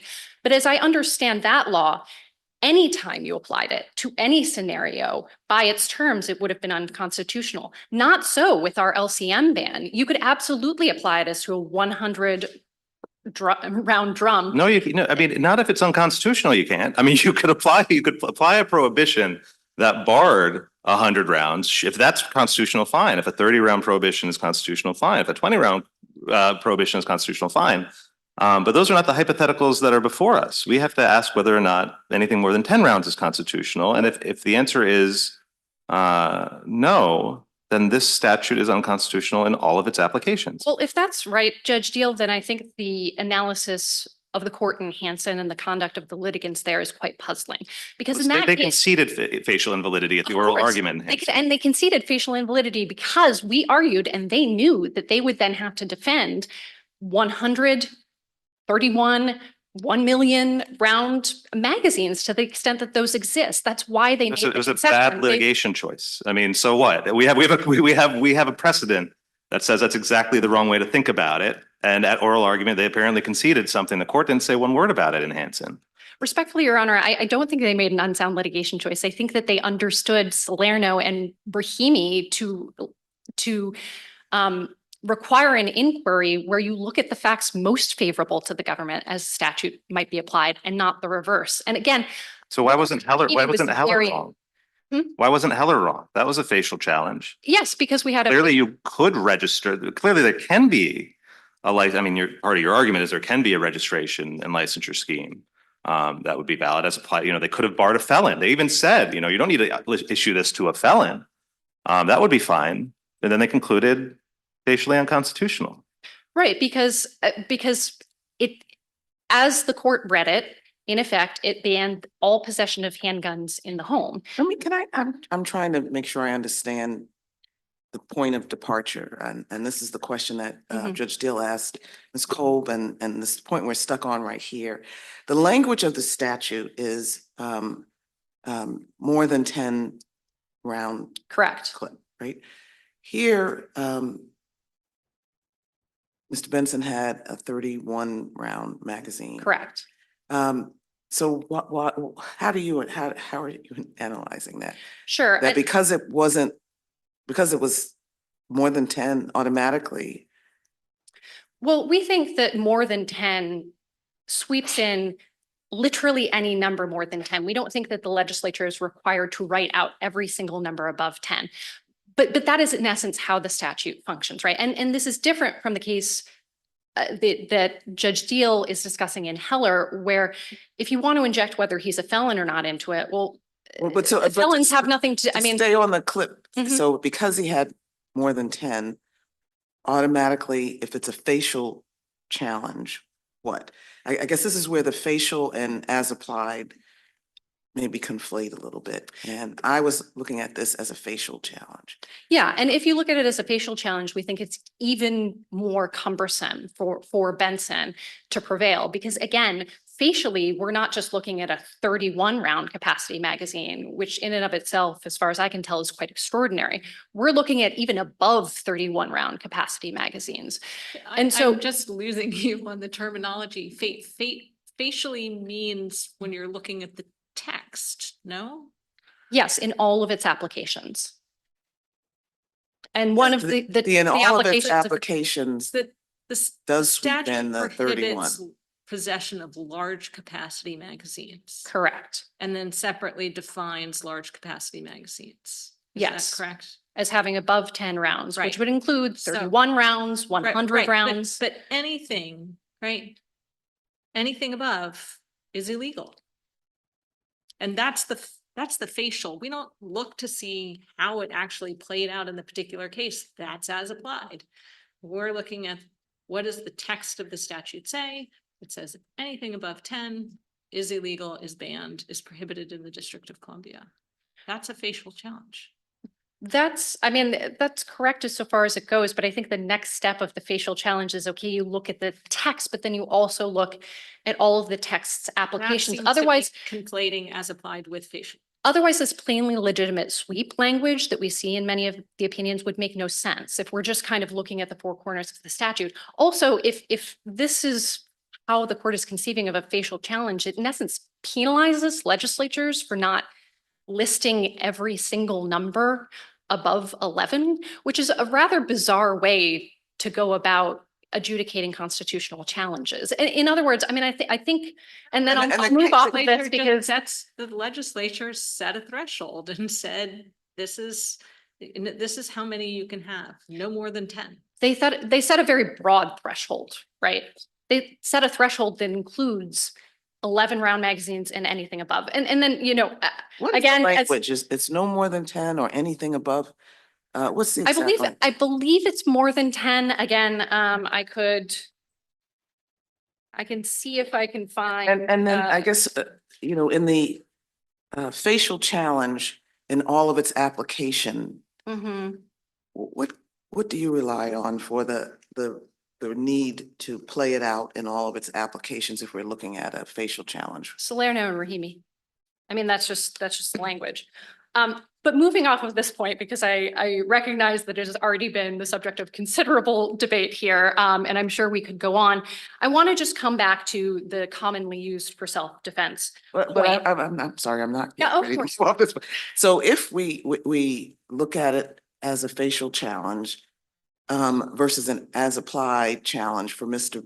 Benson, do we end up with a different result in your view? If we look at it, sorry, are we talking about LCMs or are we Yes, talking about? LCMs.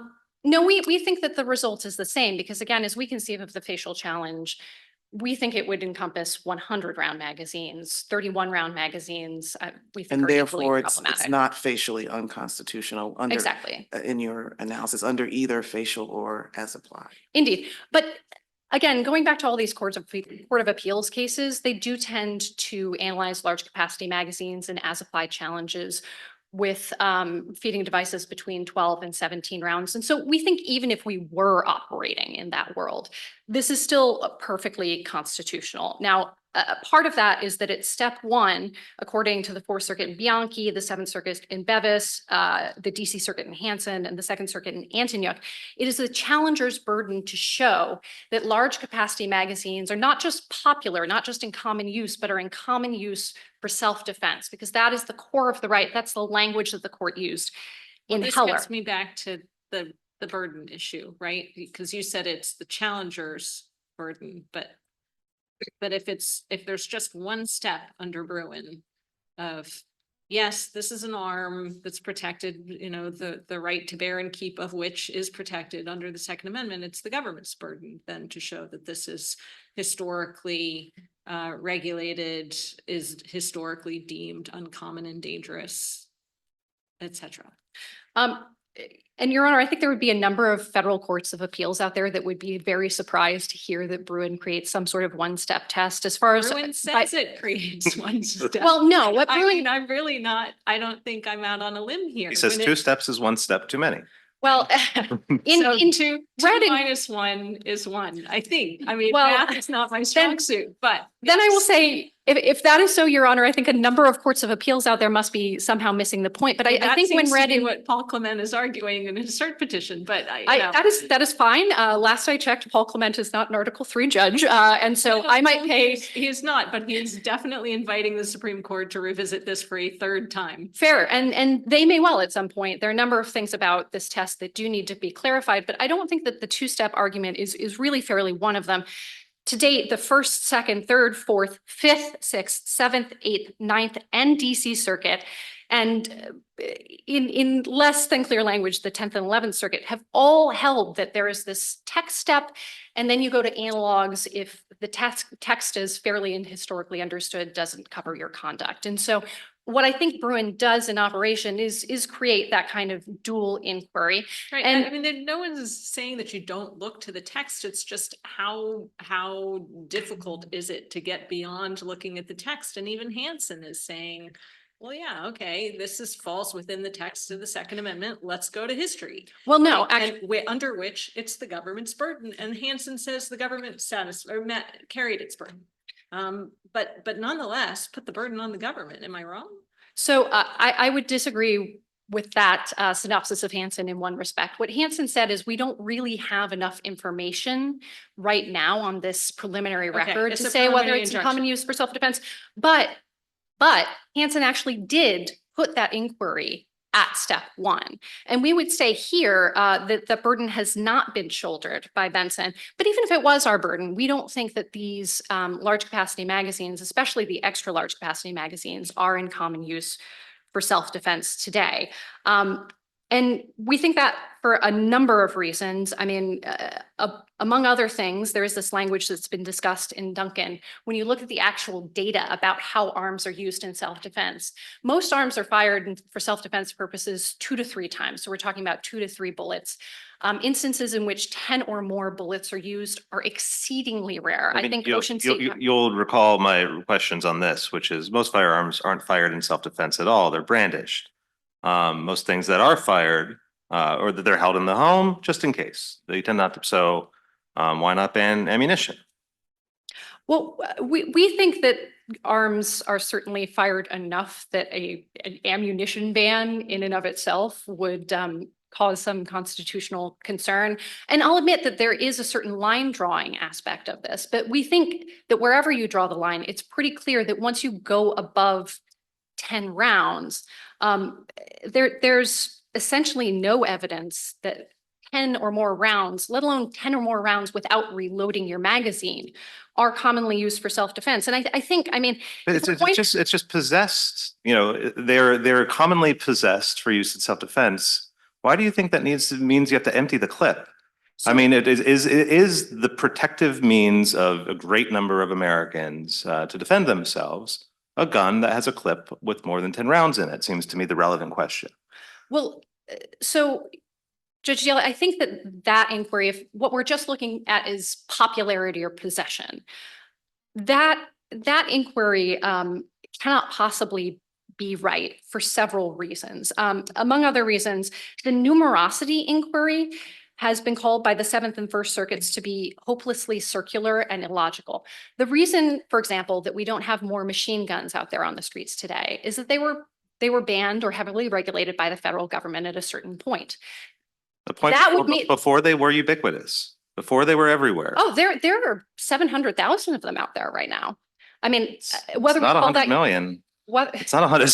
no, it is a lower number, but what that means is that the law banning machine guns would be the source of its own constitutionality. In other words, that the happenstance of the government getting in there at the right point in time before you tip over. Yeah, For popularity. I line. appreciate the force of the argument, but I mean, common use means common use. I don't, I mean, I get, it feels to me like an attack on Heller, which is what so much of this feels like. It's, you know, I get it. Like, is that a good test? Does it make sense to say once something is possessed by like such a great number? I mean, it's common use for lawful purposes under Heller. So that once a bunch of law-abiding people have it, you can never claw it back. Do I think that's the most sensible test? I don't think that's the most sensible test. I think it's the test that Heller announced. So and I don't, I mean, all the circuits that you're citing to, you know, it's a lot of mental gymnastics when you get to, when they say common use numbers, it's not a numbers game. It's like, yeah, it is. That's what common use means. It's how common is it? You count. I think that there is some force to the fact that the Supreme Court used the term use rather than possession and common use today. I do think that that is doing some work.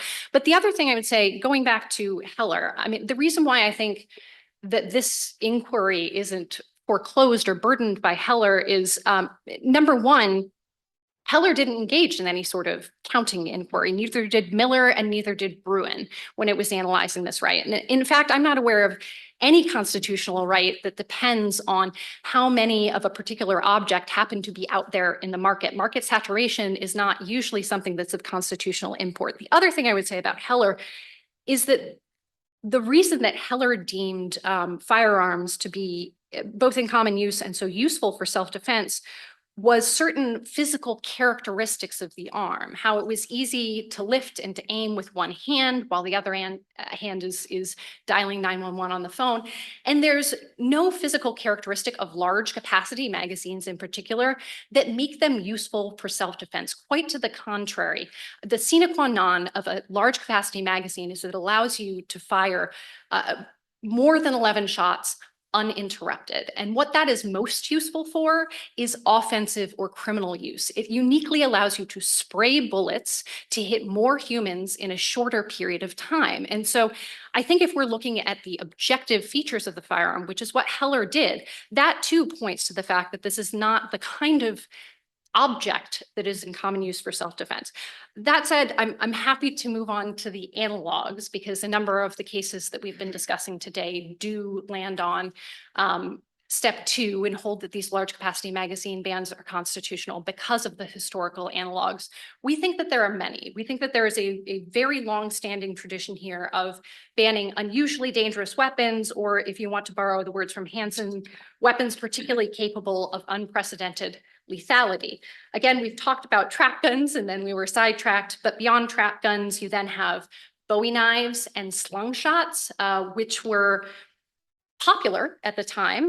There are contemporaneous cases like Cockrum from, I believe, the Supreme Court of Texas that talk about Bowie knives being in rather broad circulation, being rather common, but it became evident that they were instruments of absolute lethality that were particularly useful for criminals. And when that became evident, when they became popular enough and misused enough, at that point you start to see bans on possession, sale, and manufacture. That's even more true of slung shots. I know we don't mention those in our brief, but the Bianchi case at page 467 has a very nice catalog of those bans.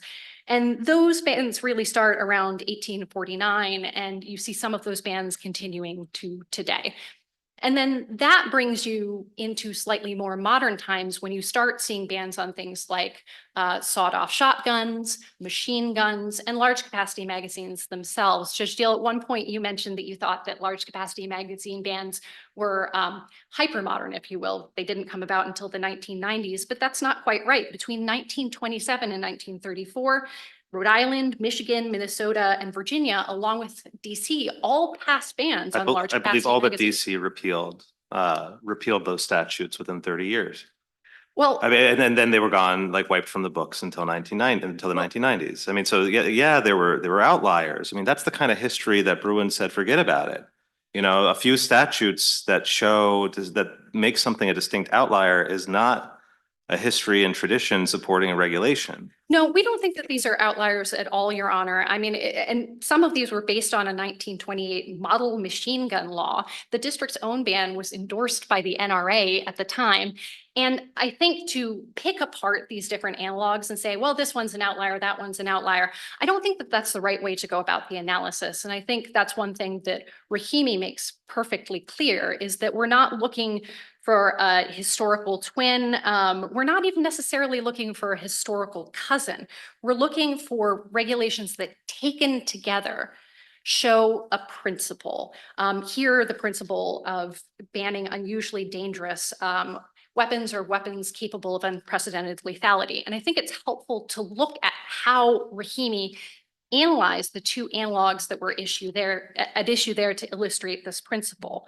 In Rahimi, we were talking about surety laws and going armed laws as analogs for 922 G8. Now, surety laws deter dangerous conduct prospectively by requiring individuals to post bond. Going armed laws punish the misuse of weapons through forfeiture of the arm that historically had been misused. Notably, neither of those laws were absolute prohibitions on firearm ownership, and neither of them look particularly like the modern CPO regime paired with subsequent criminal liability. And yet, taken together, and that's the Supreme Court's language, at the appropriate level of generality, they illustrated a single principle, which is that you can disarm those who pose a credible threat of safety to others. So too with the LCM analogs. And again, every single court has found that has analyzed this, or I should say every single federal court of appeals that has analyzed this has found it to be true. It was found to be true in Hansen, in similar circumstances with regard to assault weapons. It was found to be true in Bianchi, in Ocean State, in Bevis. And so this court would be an absolute outlier. Well, there's a lot of dissents. There's a lot of dissents, and these challenges tend to come up in places with pretty, they tend not to come up in the Fifth Circuit and the 11th Circuit and the 10th Circuit. They tend to come up in the 9th Circuit and the First Circuit and the Fourth Circuit. And the dissenting, there's certainly crossover between who appointed who, but there's a lot of entrenchment of, it looks quite political in a lot of these rulings. What I think could fairly be described as the same courts that got Bruin wrong before the Supreme Court ruled in Bruin are now saying these LCM bans, the large capacity magazine bans, are fine. And I mean, the court in Bruin was pretty indignant. I mean, it was not a kind, it did not think that the lower courts were engaged in good faith efforts to interpret Heller. At least that's how I read Bruin. And I think one could make a pretty strong argument that, the courts that have said magazines are not arms, one could say that is not a good faith attempt to apply Heller and Bruin. It doesn't strike me as a good faith attempt to apply it. It seems to me like a result in search of a reason. That's just to say, I know there is the First Circuit, the Ninth Circuit, I think had 5 dissenting members. The Fourth Circuit had dissents in it. There's not a divide in how they're coming out, but there's a lot of judges who are saying, this is quite inconsistent with what the Supreme Court has said in Heller and Bruin, and those same judges tended to be the ones who were vindicated in Bruin. Well, Your Honor, I mean, to the extent that there was some repudiation of the lower courts in Heller, in Bruin, let me correct myself. That was every single court. I want to say that the Fifth Circuit might have been the first court to have used the two-step test. And so I think the better way to approach this is to assume that judges are doing their best with this new test and trying their hardest to make the test operational and to reconcile how something like a large capacity magazine ban compares to the prohibition that is presumptively lawful of banning machine guns or M16s. And again, I mean, there are some lines to be drawn, but I think it would be very difficult to say that there's no historical tradition of regulating unusually dangerous weapons. And the other thing that my friend for the United States highlighted is that when we're talking about things like large capacity magazines, again, we're using the more nuanced approach because these large capacity magazines are the results of tremendous technological transformation. I mean, by the late 19th century, 0.2% of weapons could hold multiple rounds. It was really not until the turn of the 20th century that a semi-automatic weapon with a detachable box magazine was even invented. And they don't really penetrate the market until the 1980s. And so however we're looking at this, I don't think it can be at the lowest level of generality. I think we need to be mindful of the fact that these are modern inventions and that a lot of these restrictions are meant to address modern problems of mass carnage. The first mass shooting did not take place until 1949. And they very slowly grew in number until they exploded around the 1990s, early 2000s, when you start to see these bans become more and more popular. And so a ruling saying that the Constitution disables modern legislatures from responding to these really extraordinary societal and technological developments is, I think, not at all what the court in Heller or the court in Bruin had in mind. With that said, I would love to turn just briefly, and I'm mindful of the fact that I've been here for a while, to the licensing and registration regime, which we read as being a facial challenge. And I wanted to start with just a prefatory point that we view licensing and registration as really just two sides of the same coin.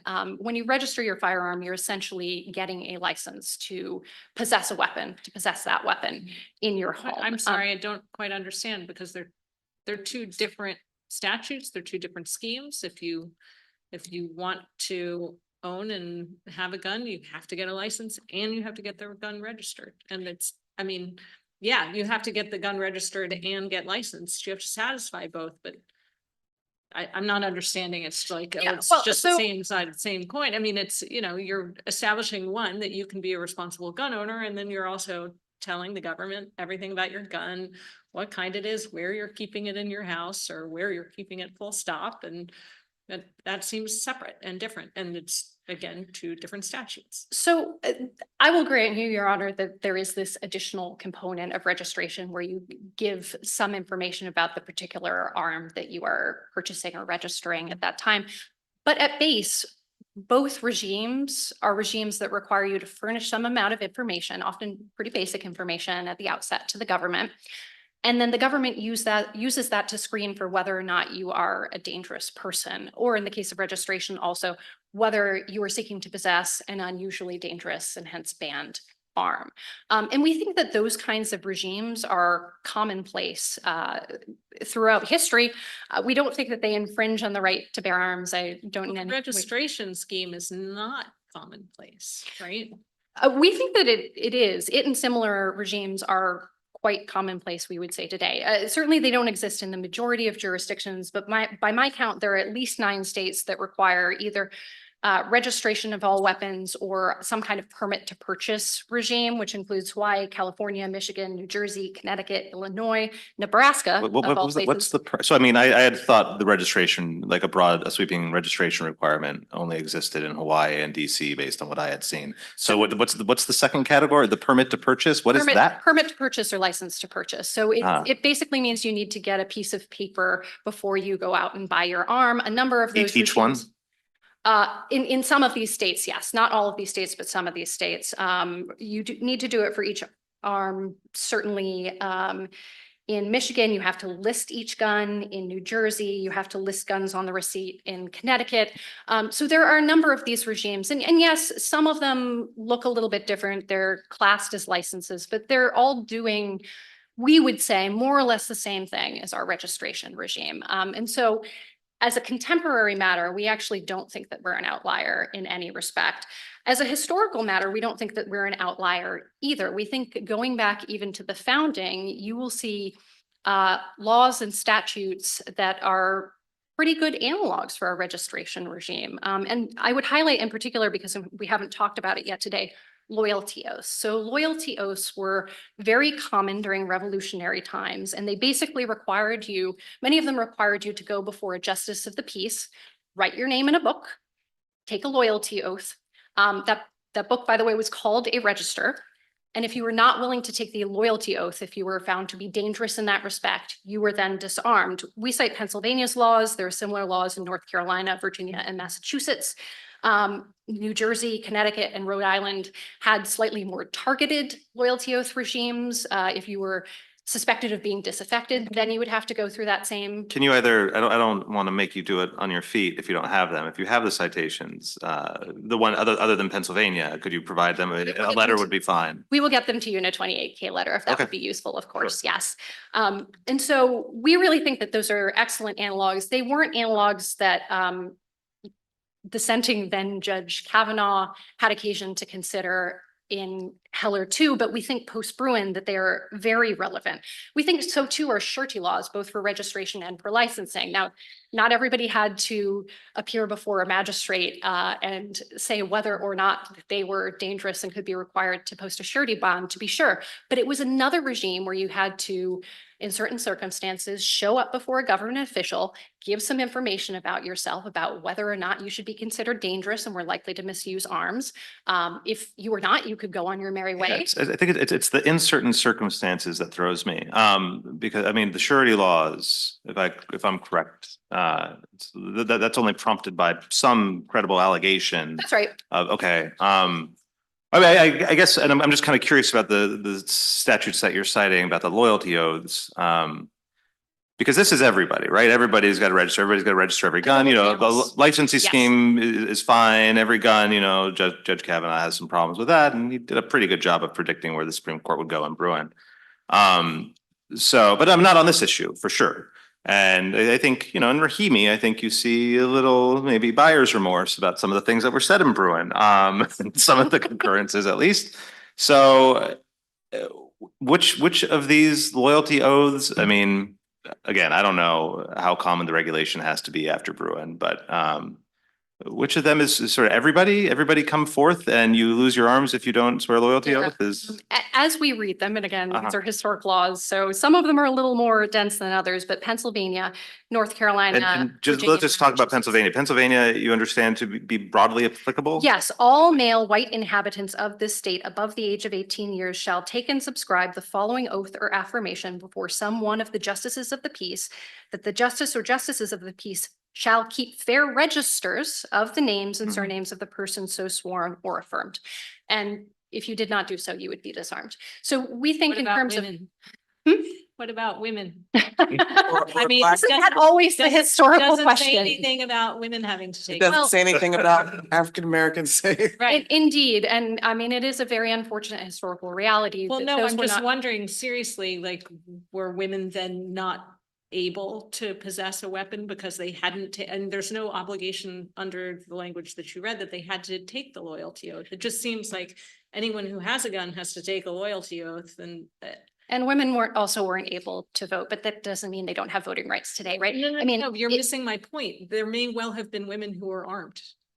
well, I mean, we were talking. They we're- didn't have to take a loyalty oath. We're talking about a patriarchal, I system where get it. property I rights. get it. We're slipped- also talking about a society where a lot of people hunted for food. So I mean, I think there's a lot of assumptions based into this loyalty oath.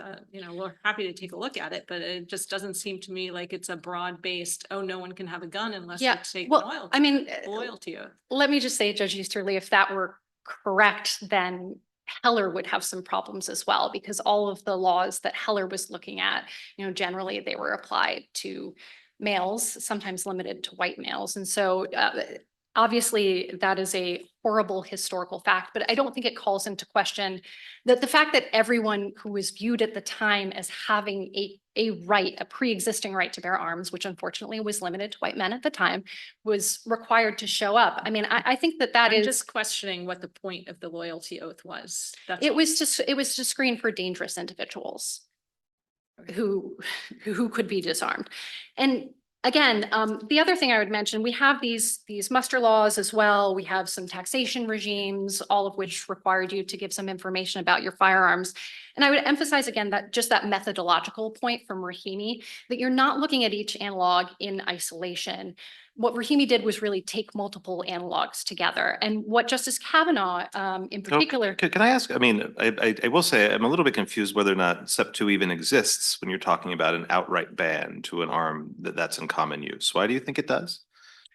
I mean, I thought Heller says, if you're talking about regulations Mhm. on firearms that are in common Right. use, you look for some historical analogs, can you keep them out of the hands of felons? Can you the high capacity magazine would be another example. I mean, it makes perfect sense. You got to look at analogs. If you're talking, if you're talking about a ban, Mhm.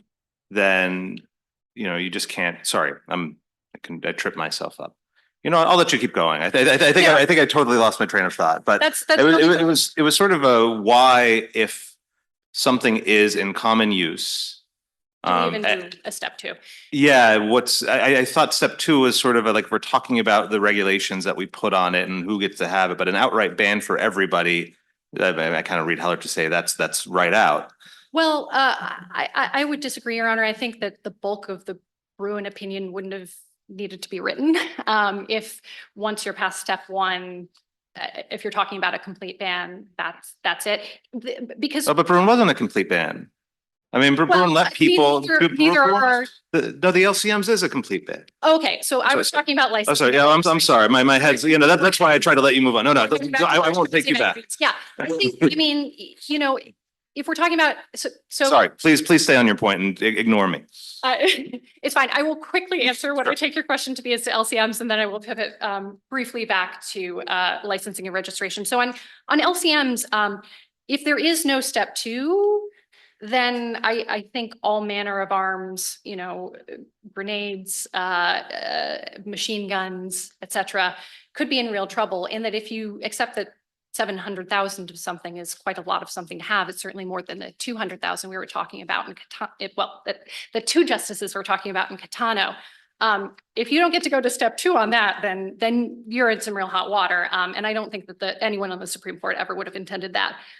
The other thing I will say, just going back to the history and to analogs for licensing and registration, is that you see these founding era laws really continuing in a fairly unbroken way into Reconstruction era and into laws immediately post ratification of the 14th Amendment, where on the licensing front, you see And the Antonyuk opinion explains this well, really an explosion of firearms licensing regimes. There are about 43 firearms licensing schemes that the Antonyuk court relied on from 1875 on. You also see sales registers starting to become more popular, states mandating that sellers record certain details of folks who are buying and hence taking possession of arms. Those started around 1885. And then, you know, I think that well carries us into the licensing and registration laws, licensing laws in particular that we see being so ubiquitous today. All right. Anything else? No, we've That taken is you well everything. over your time. Thank you very much. Thank the court for your indulgence, and we would ask that you affirm. Thank you. All right, Ms. Wayne.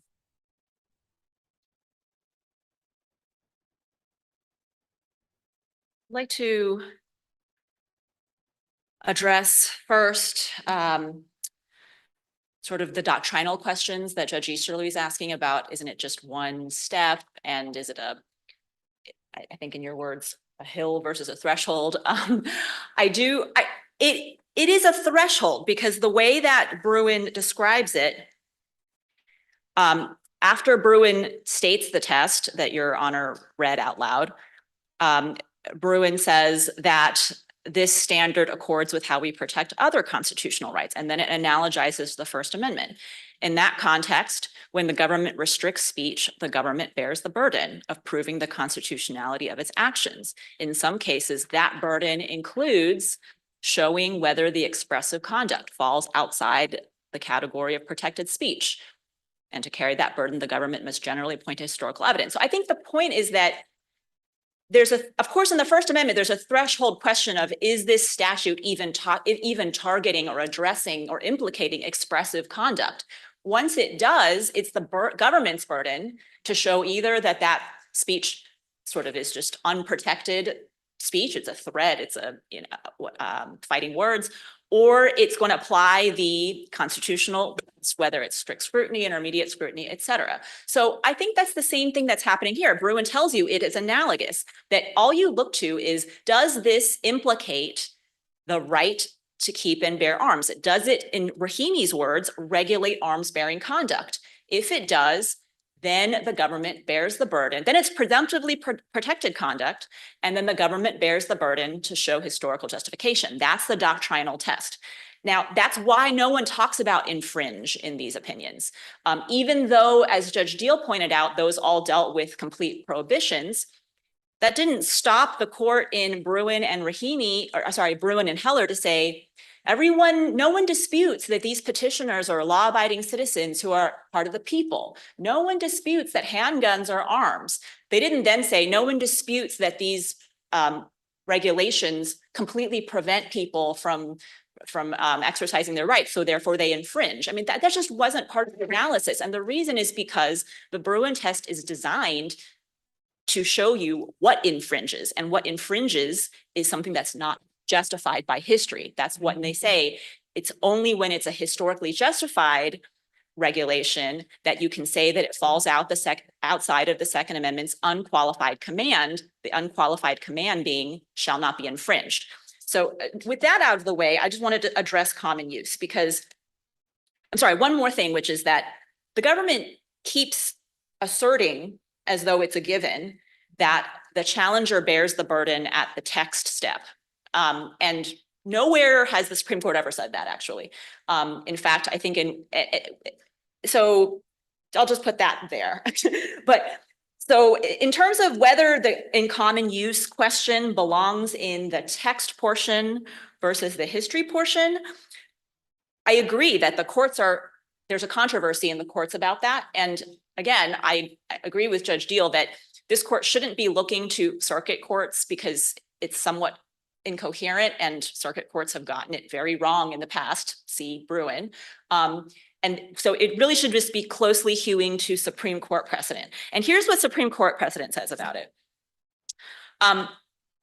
When Heller looked at the plain text of the Second Amendment, it has this whole section where it talks about what are arms, what are the people, et cetera. That section on page 581 says nothing about in common use. nothing at all. It's only when Heller talks about Miller and says, well, we're trying to harmonize our holding with Miller, does this whole idea of in common use come up. And then it says that Miller is best read as holding only that the Second Amendment does not protect those weapons not typically possessed. So it's equating use with possess by law-abiding citizens for lawful purposes. And then Heller says that holding is supported by the historical tradition of prohibiting the carrying of dangerous and unusual weapons.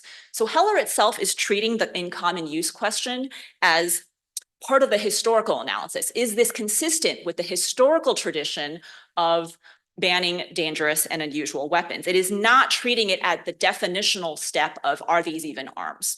Okay, so, and Bruin does the same thing. Bruin on page 21 quotes that part of Heller.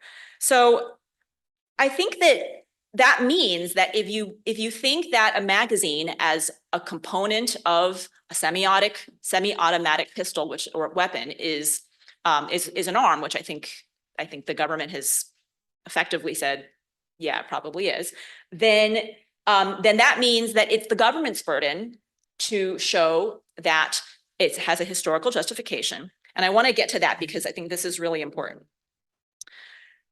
Contrary to what the District of Columbia is saying, the historical tradition of banning dangerous and unusual weapons does not mean that it's unusually dangerous. It is conjunctive, and that's what Caetano says. Caetano says that it has to be both dangerous and unusual, and that the relative lethality or dangerousness of the weapon is completely irrelevant if the weapon is in common use for lawful purposes. And so to utilize the historical tradition of banning Bowie knives, trap guns, sawed-off shotguns, sword canes. I mean, all of these things that you see frequently in the late 19th century. There are all these laws taxing, regulating concealed carry, sometimes completely banning certain categories of weapons. And by the way, pistols were in there because at that time, pistols were considered unusual. They were not kept for they were not sort of self-defense weapons. People were using muskets and longer weapons, but pistols were sort of new and unusual and considered nefarious because they could be concealed. So that tradition, if the government is going to rely on that tradition, then it has the burden to show that these weapons are not typically possessed by law-abiding citizens for lawful purposes. That's the language from Heller.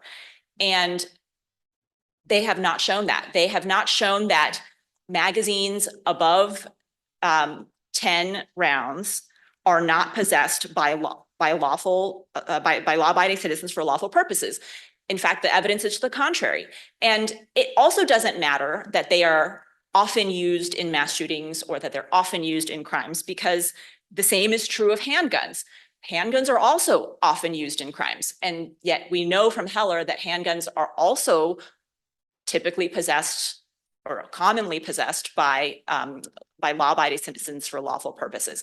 And so that's really what the government's burden is, to utilize the dangerous and unusual tradition. It has to show that the weapon is not typically possessed by law-abiding citizens for lawful purposes. And that record is not here for any number of ammunition, of rounds for large capacity magazines.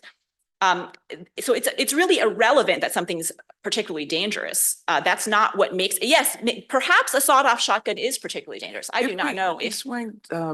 If we, going back to something I think Ms. Van Zyl said about, I forgot whether it was cited in one of the briefs or in one of the journal articles about large capacity magazines and weapons that use them having greater lethality, greater death rate, and being more often used for offensive purposes and criminal conduct. How do you respond to that in the context of what you just said about whether it's usually possessed or unusually, whether it's in use and in commonly used? That's what I'm looking for. Because they're commonly used, but is it commonly used for the lawful purpose of self-defense, I guess? Well, I think what I'm saying is that it's the government's burden to show that they're not commonly used for lawful self-defense. because Well, it's a historical, because under I the know they said histor- it in their argument, or at least Ms. Van Zyle's argument, that the large capacity magazines are more commonly used for offensive. I don't think that's what firing the evidence shows. I think what they've shown is that, And for criminal conduct. yes, I think what they've shown is that in many crimes, people use large capacity magazines, but that doesn't answer the question, because in many crimes, people use handguns also. What answers the question is it the case that it's very rare for a magazine that holds more than 10 rounds to ever be possessed for lawful purpose, possessed by law-abiding citizens for lawful purposes? And they have not shown that. So for example, I will just point to some of the types of dangerous and unusual weapons that have been mentioned in the case law, like sawed-off shotguns. I think that Miller talks about how sawed-off shotguns were sort of, most used for criminal purposes, perhaps because they could be concealed as opposed to a long shotgun, and that if you were really using it for self-defense, you wouldn't need to conceal it or to saw it off. And another example is a historical example of something called a sword cane, which is a sword disguised as a cane.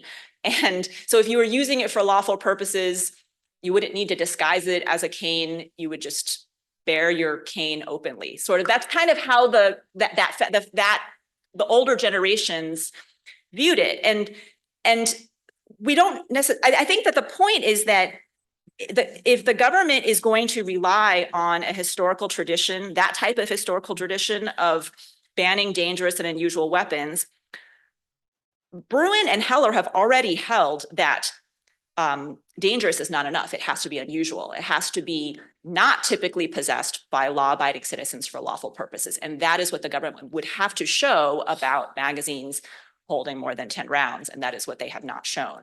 And so on this record, they have failed the burden of presenting a historical justification for the PLCFD statute. And they've also failed to present at what number would satisfy the Constitution. We actually don't know that. And so I think this court's only option would be to facially invalidate. And then the DC Council, I suppose, could, have hearings about what number is at a point where it does not affect people who are trying to lawfully possess because no one does that or something. I don't know. I'm sure there is some number, but we don't know what that is on this record.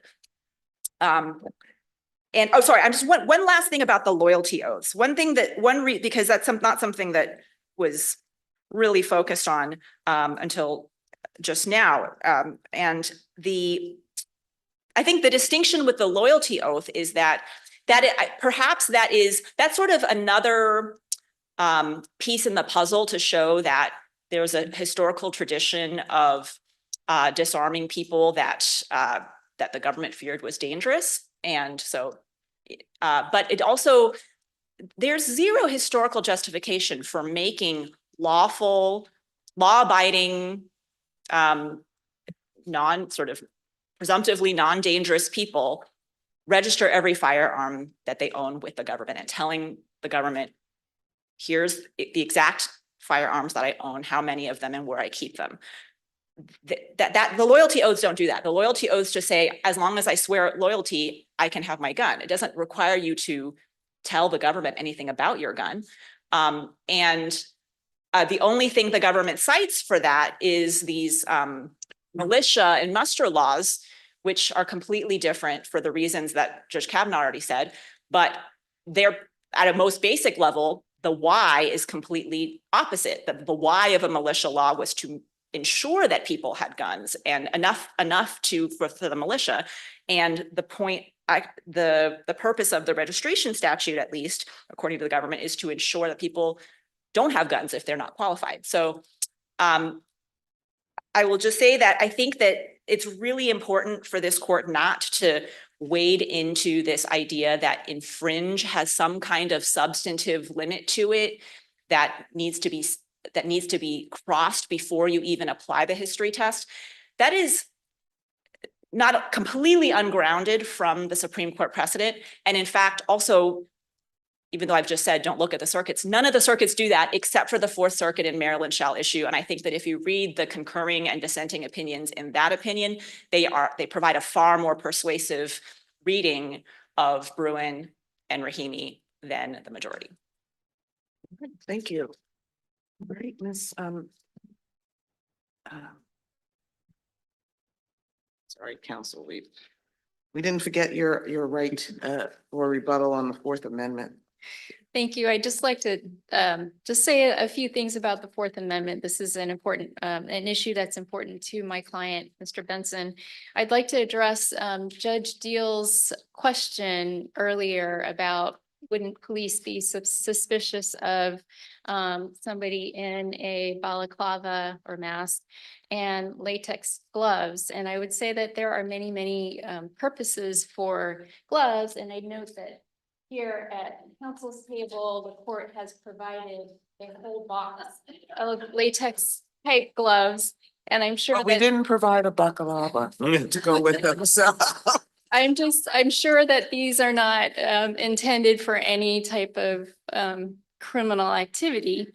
I would also say about the gloves that the police, they didn't stop the people who were in the car with the gloves. They chased Mr. Benson. Well, they Who didn't is- get them because they Sorry. drove off and at that point, they were out of their car, right? Yes, but they chased Mr. Benson, who was not wearing gloves. And also as to the points about the gesture to the waistband, which this court has addressed previously in Mayo and other opinions, but the when he went off running in the alley, you can see both of his arms pumping. And so to suggest that there's a gun in the waistband while he's now running in a way that is not consistent with someone who has a gun in his waistband. Now, Officer Anderson then testifies that in that very brief period where he's visible between those two buildings, he briefly and only in a matter of seconds saw him running in a manner where both arms were not pumping. I would just say that this was very brief compared to what the officers saw in Pridgeon, where he was holding his arm there the entire time. And again, in Mayo and in other cases, this court has indicated that there are many reasons for someone to be running like that. I would close by saying that the police did not see any criminal activity.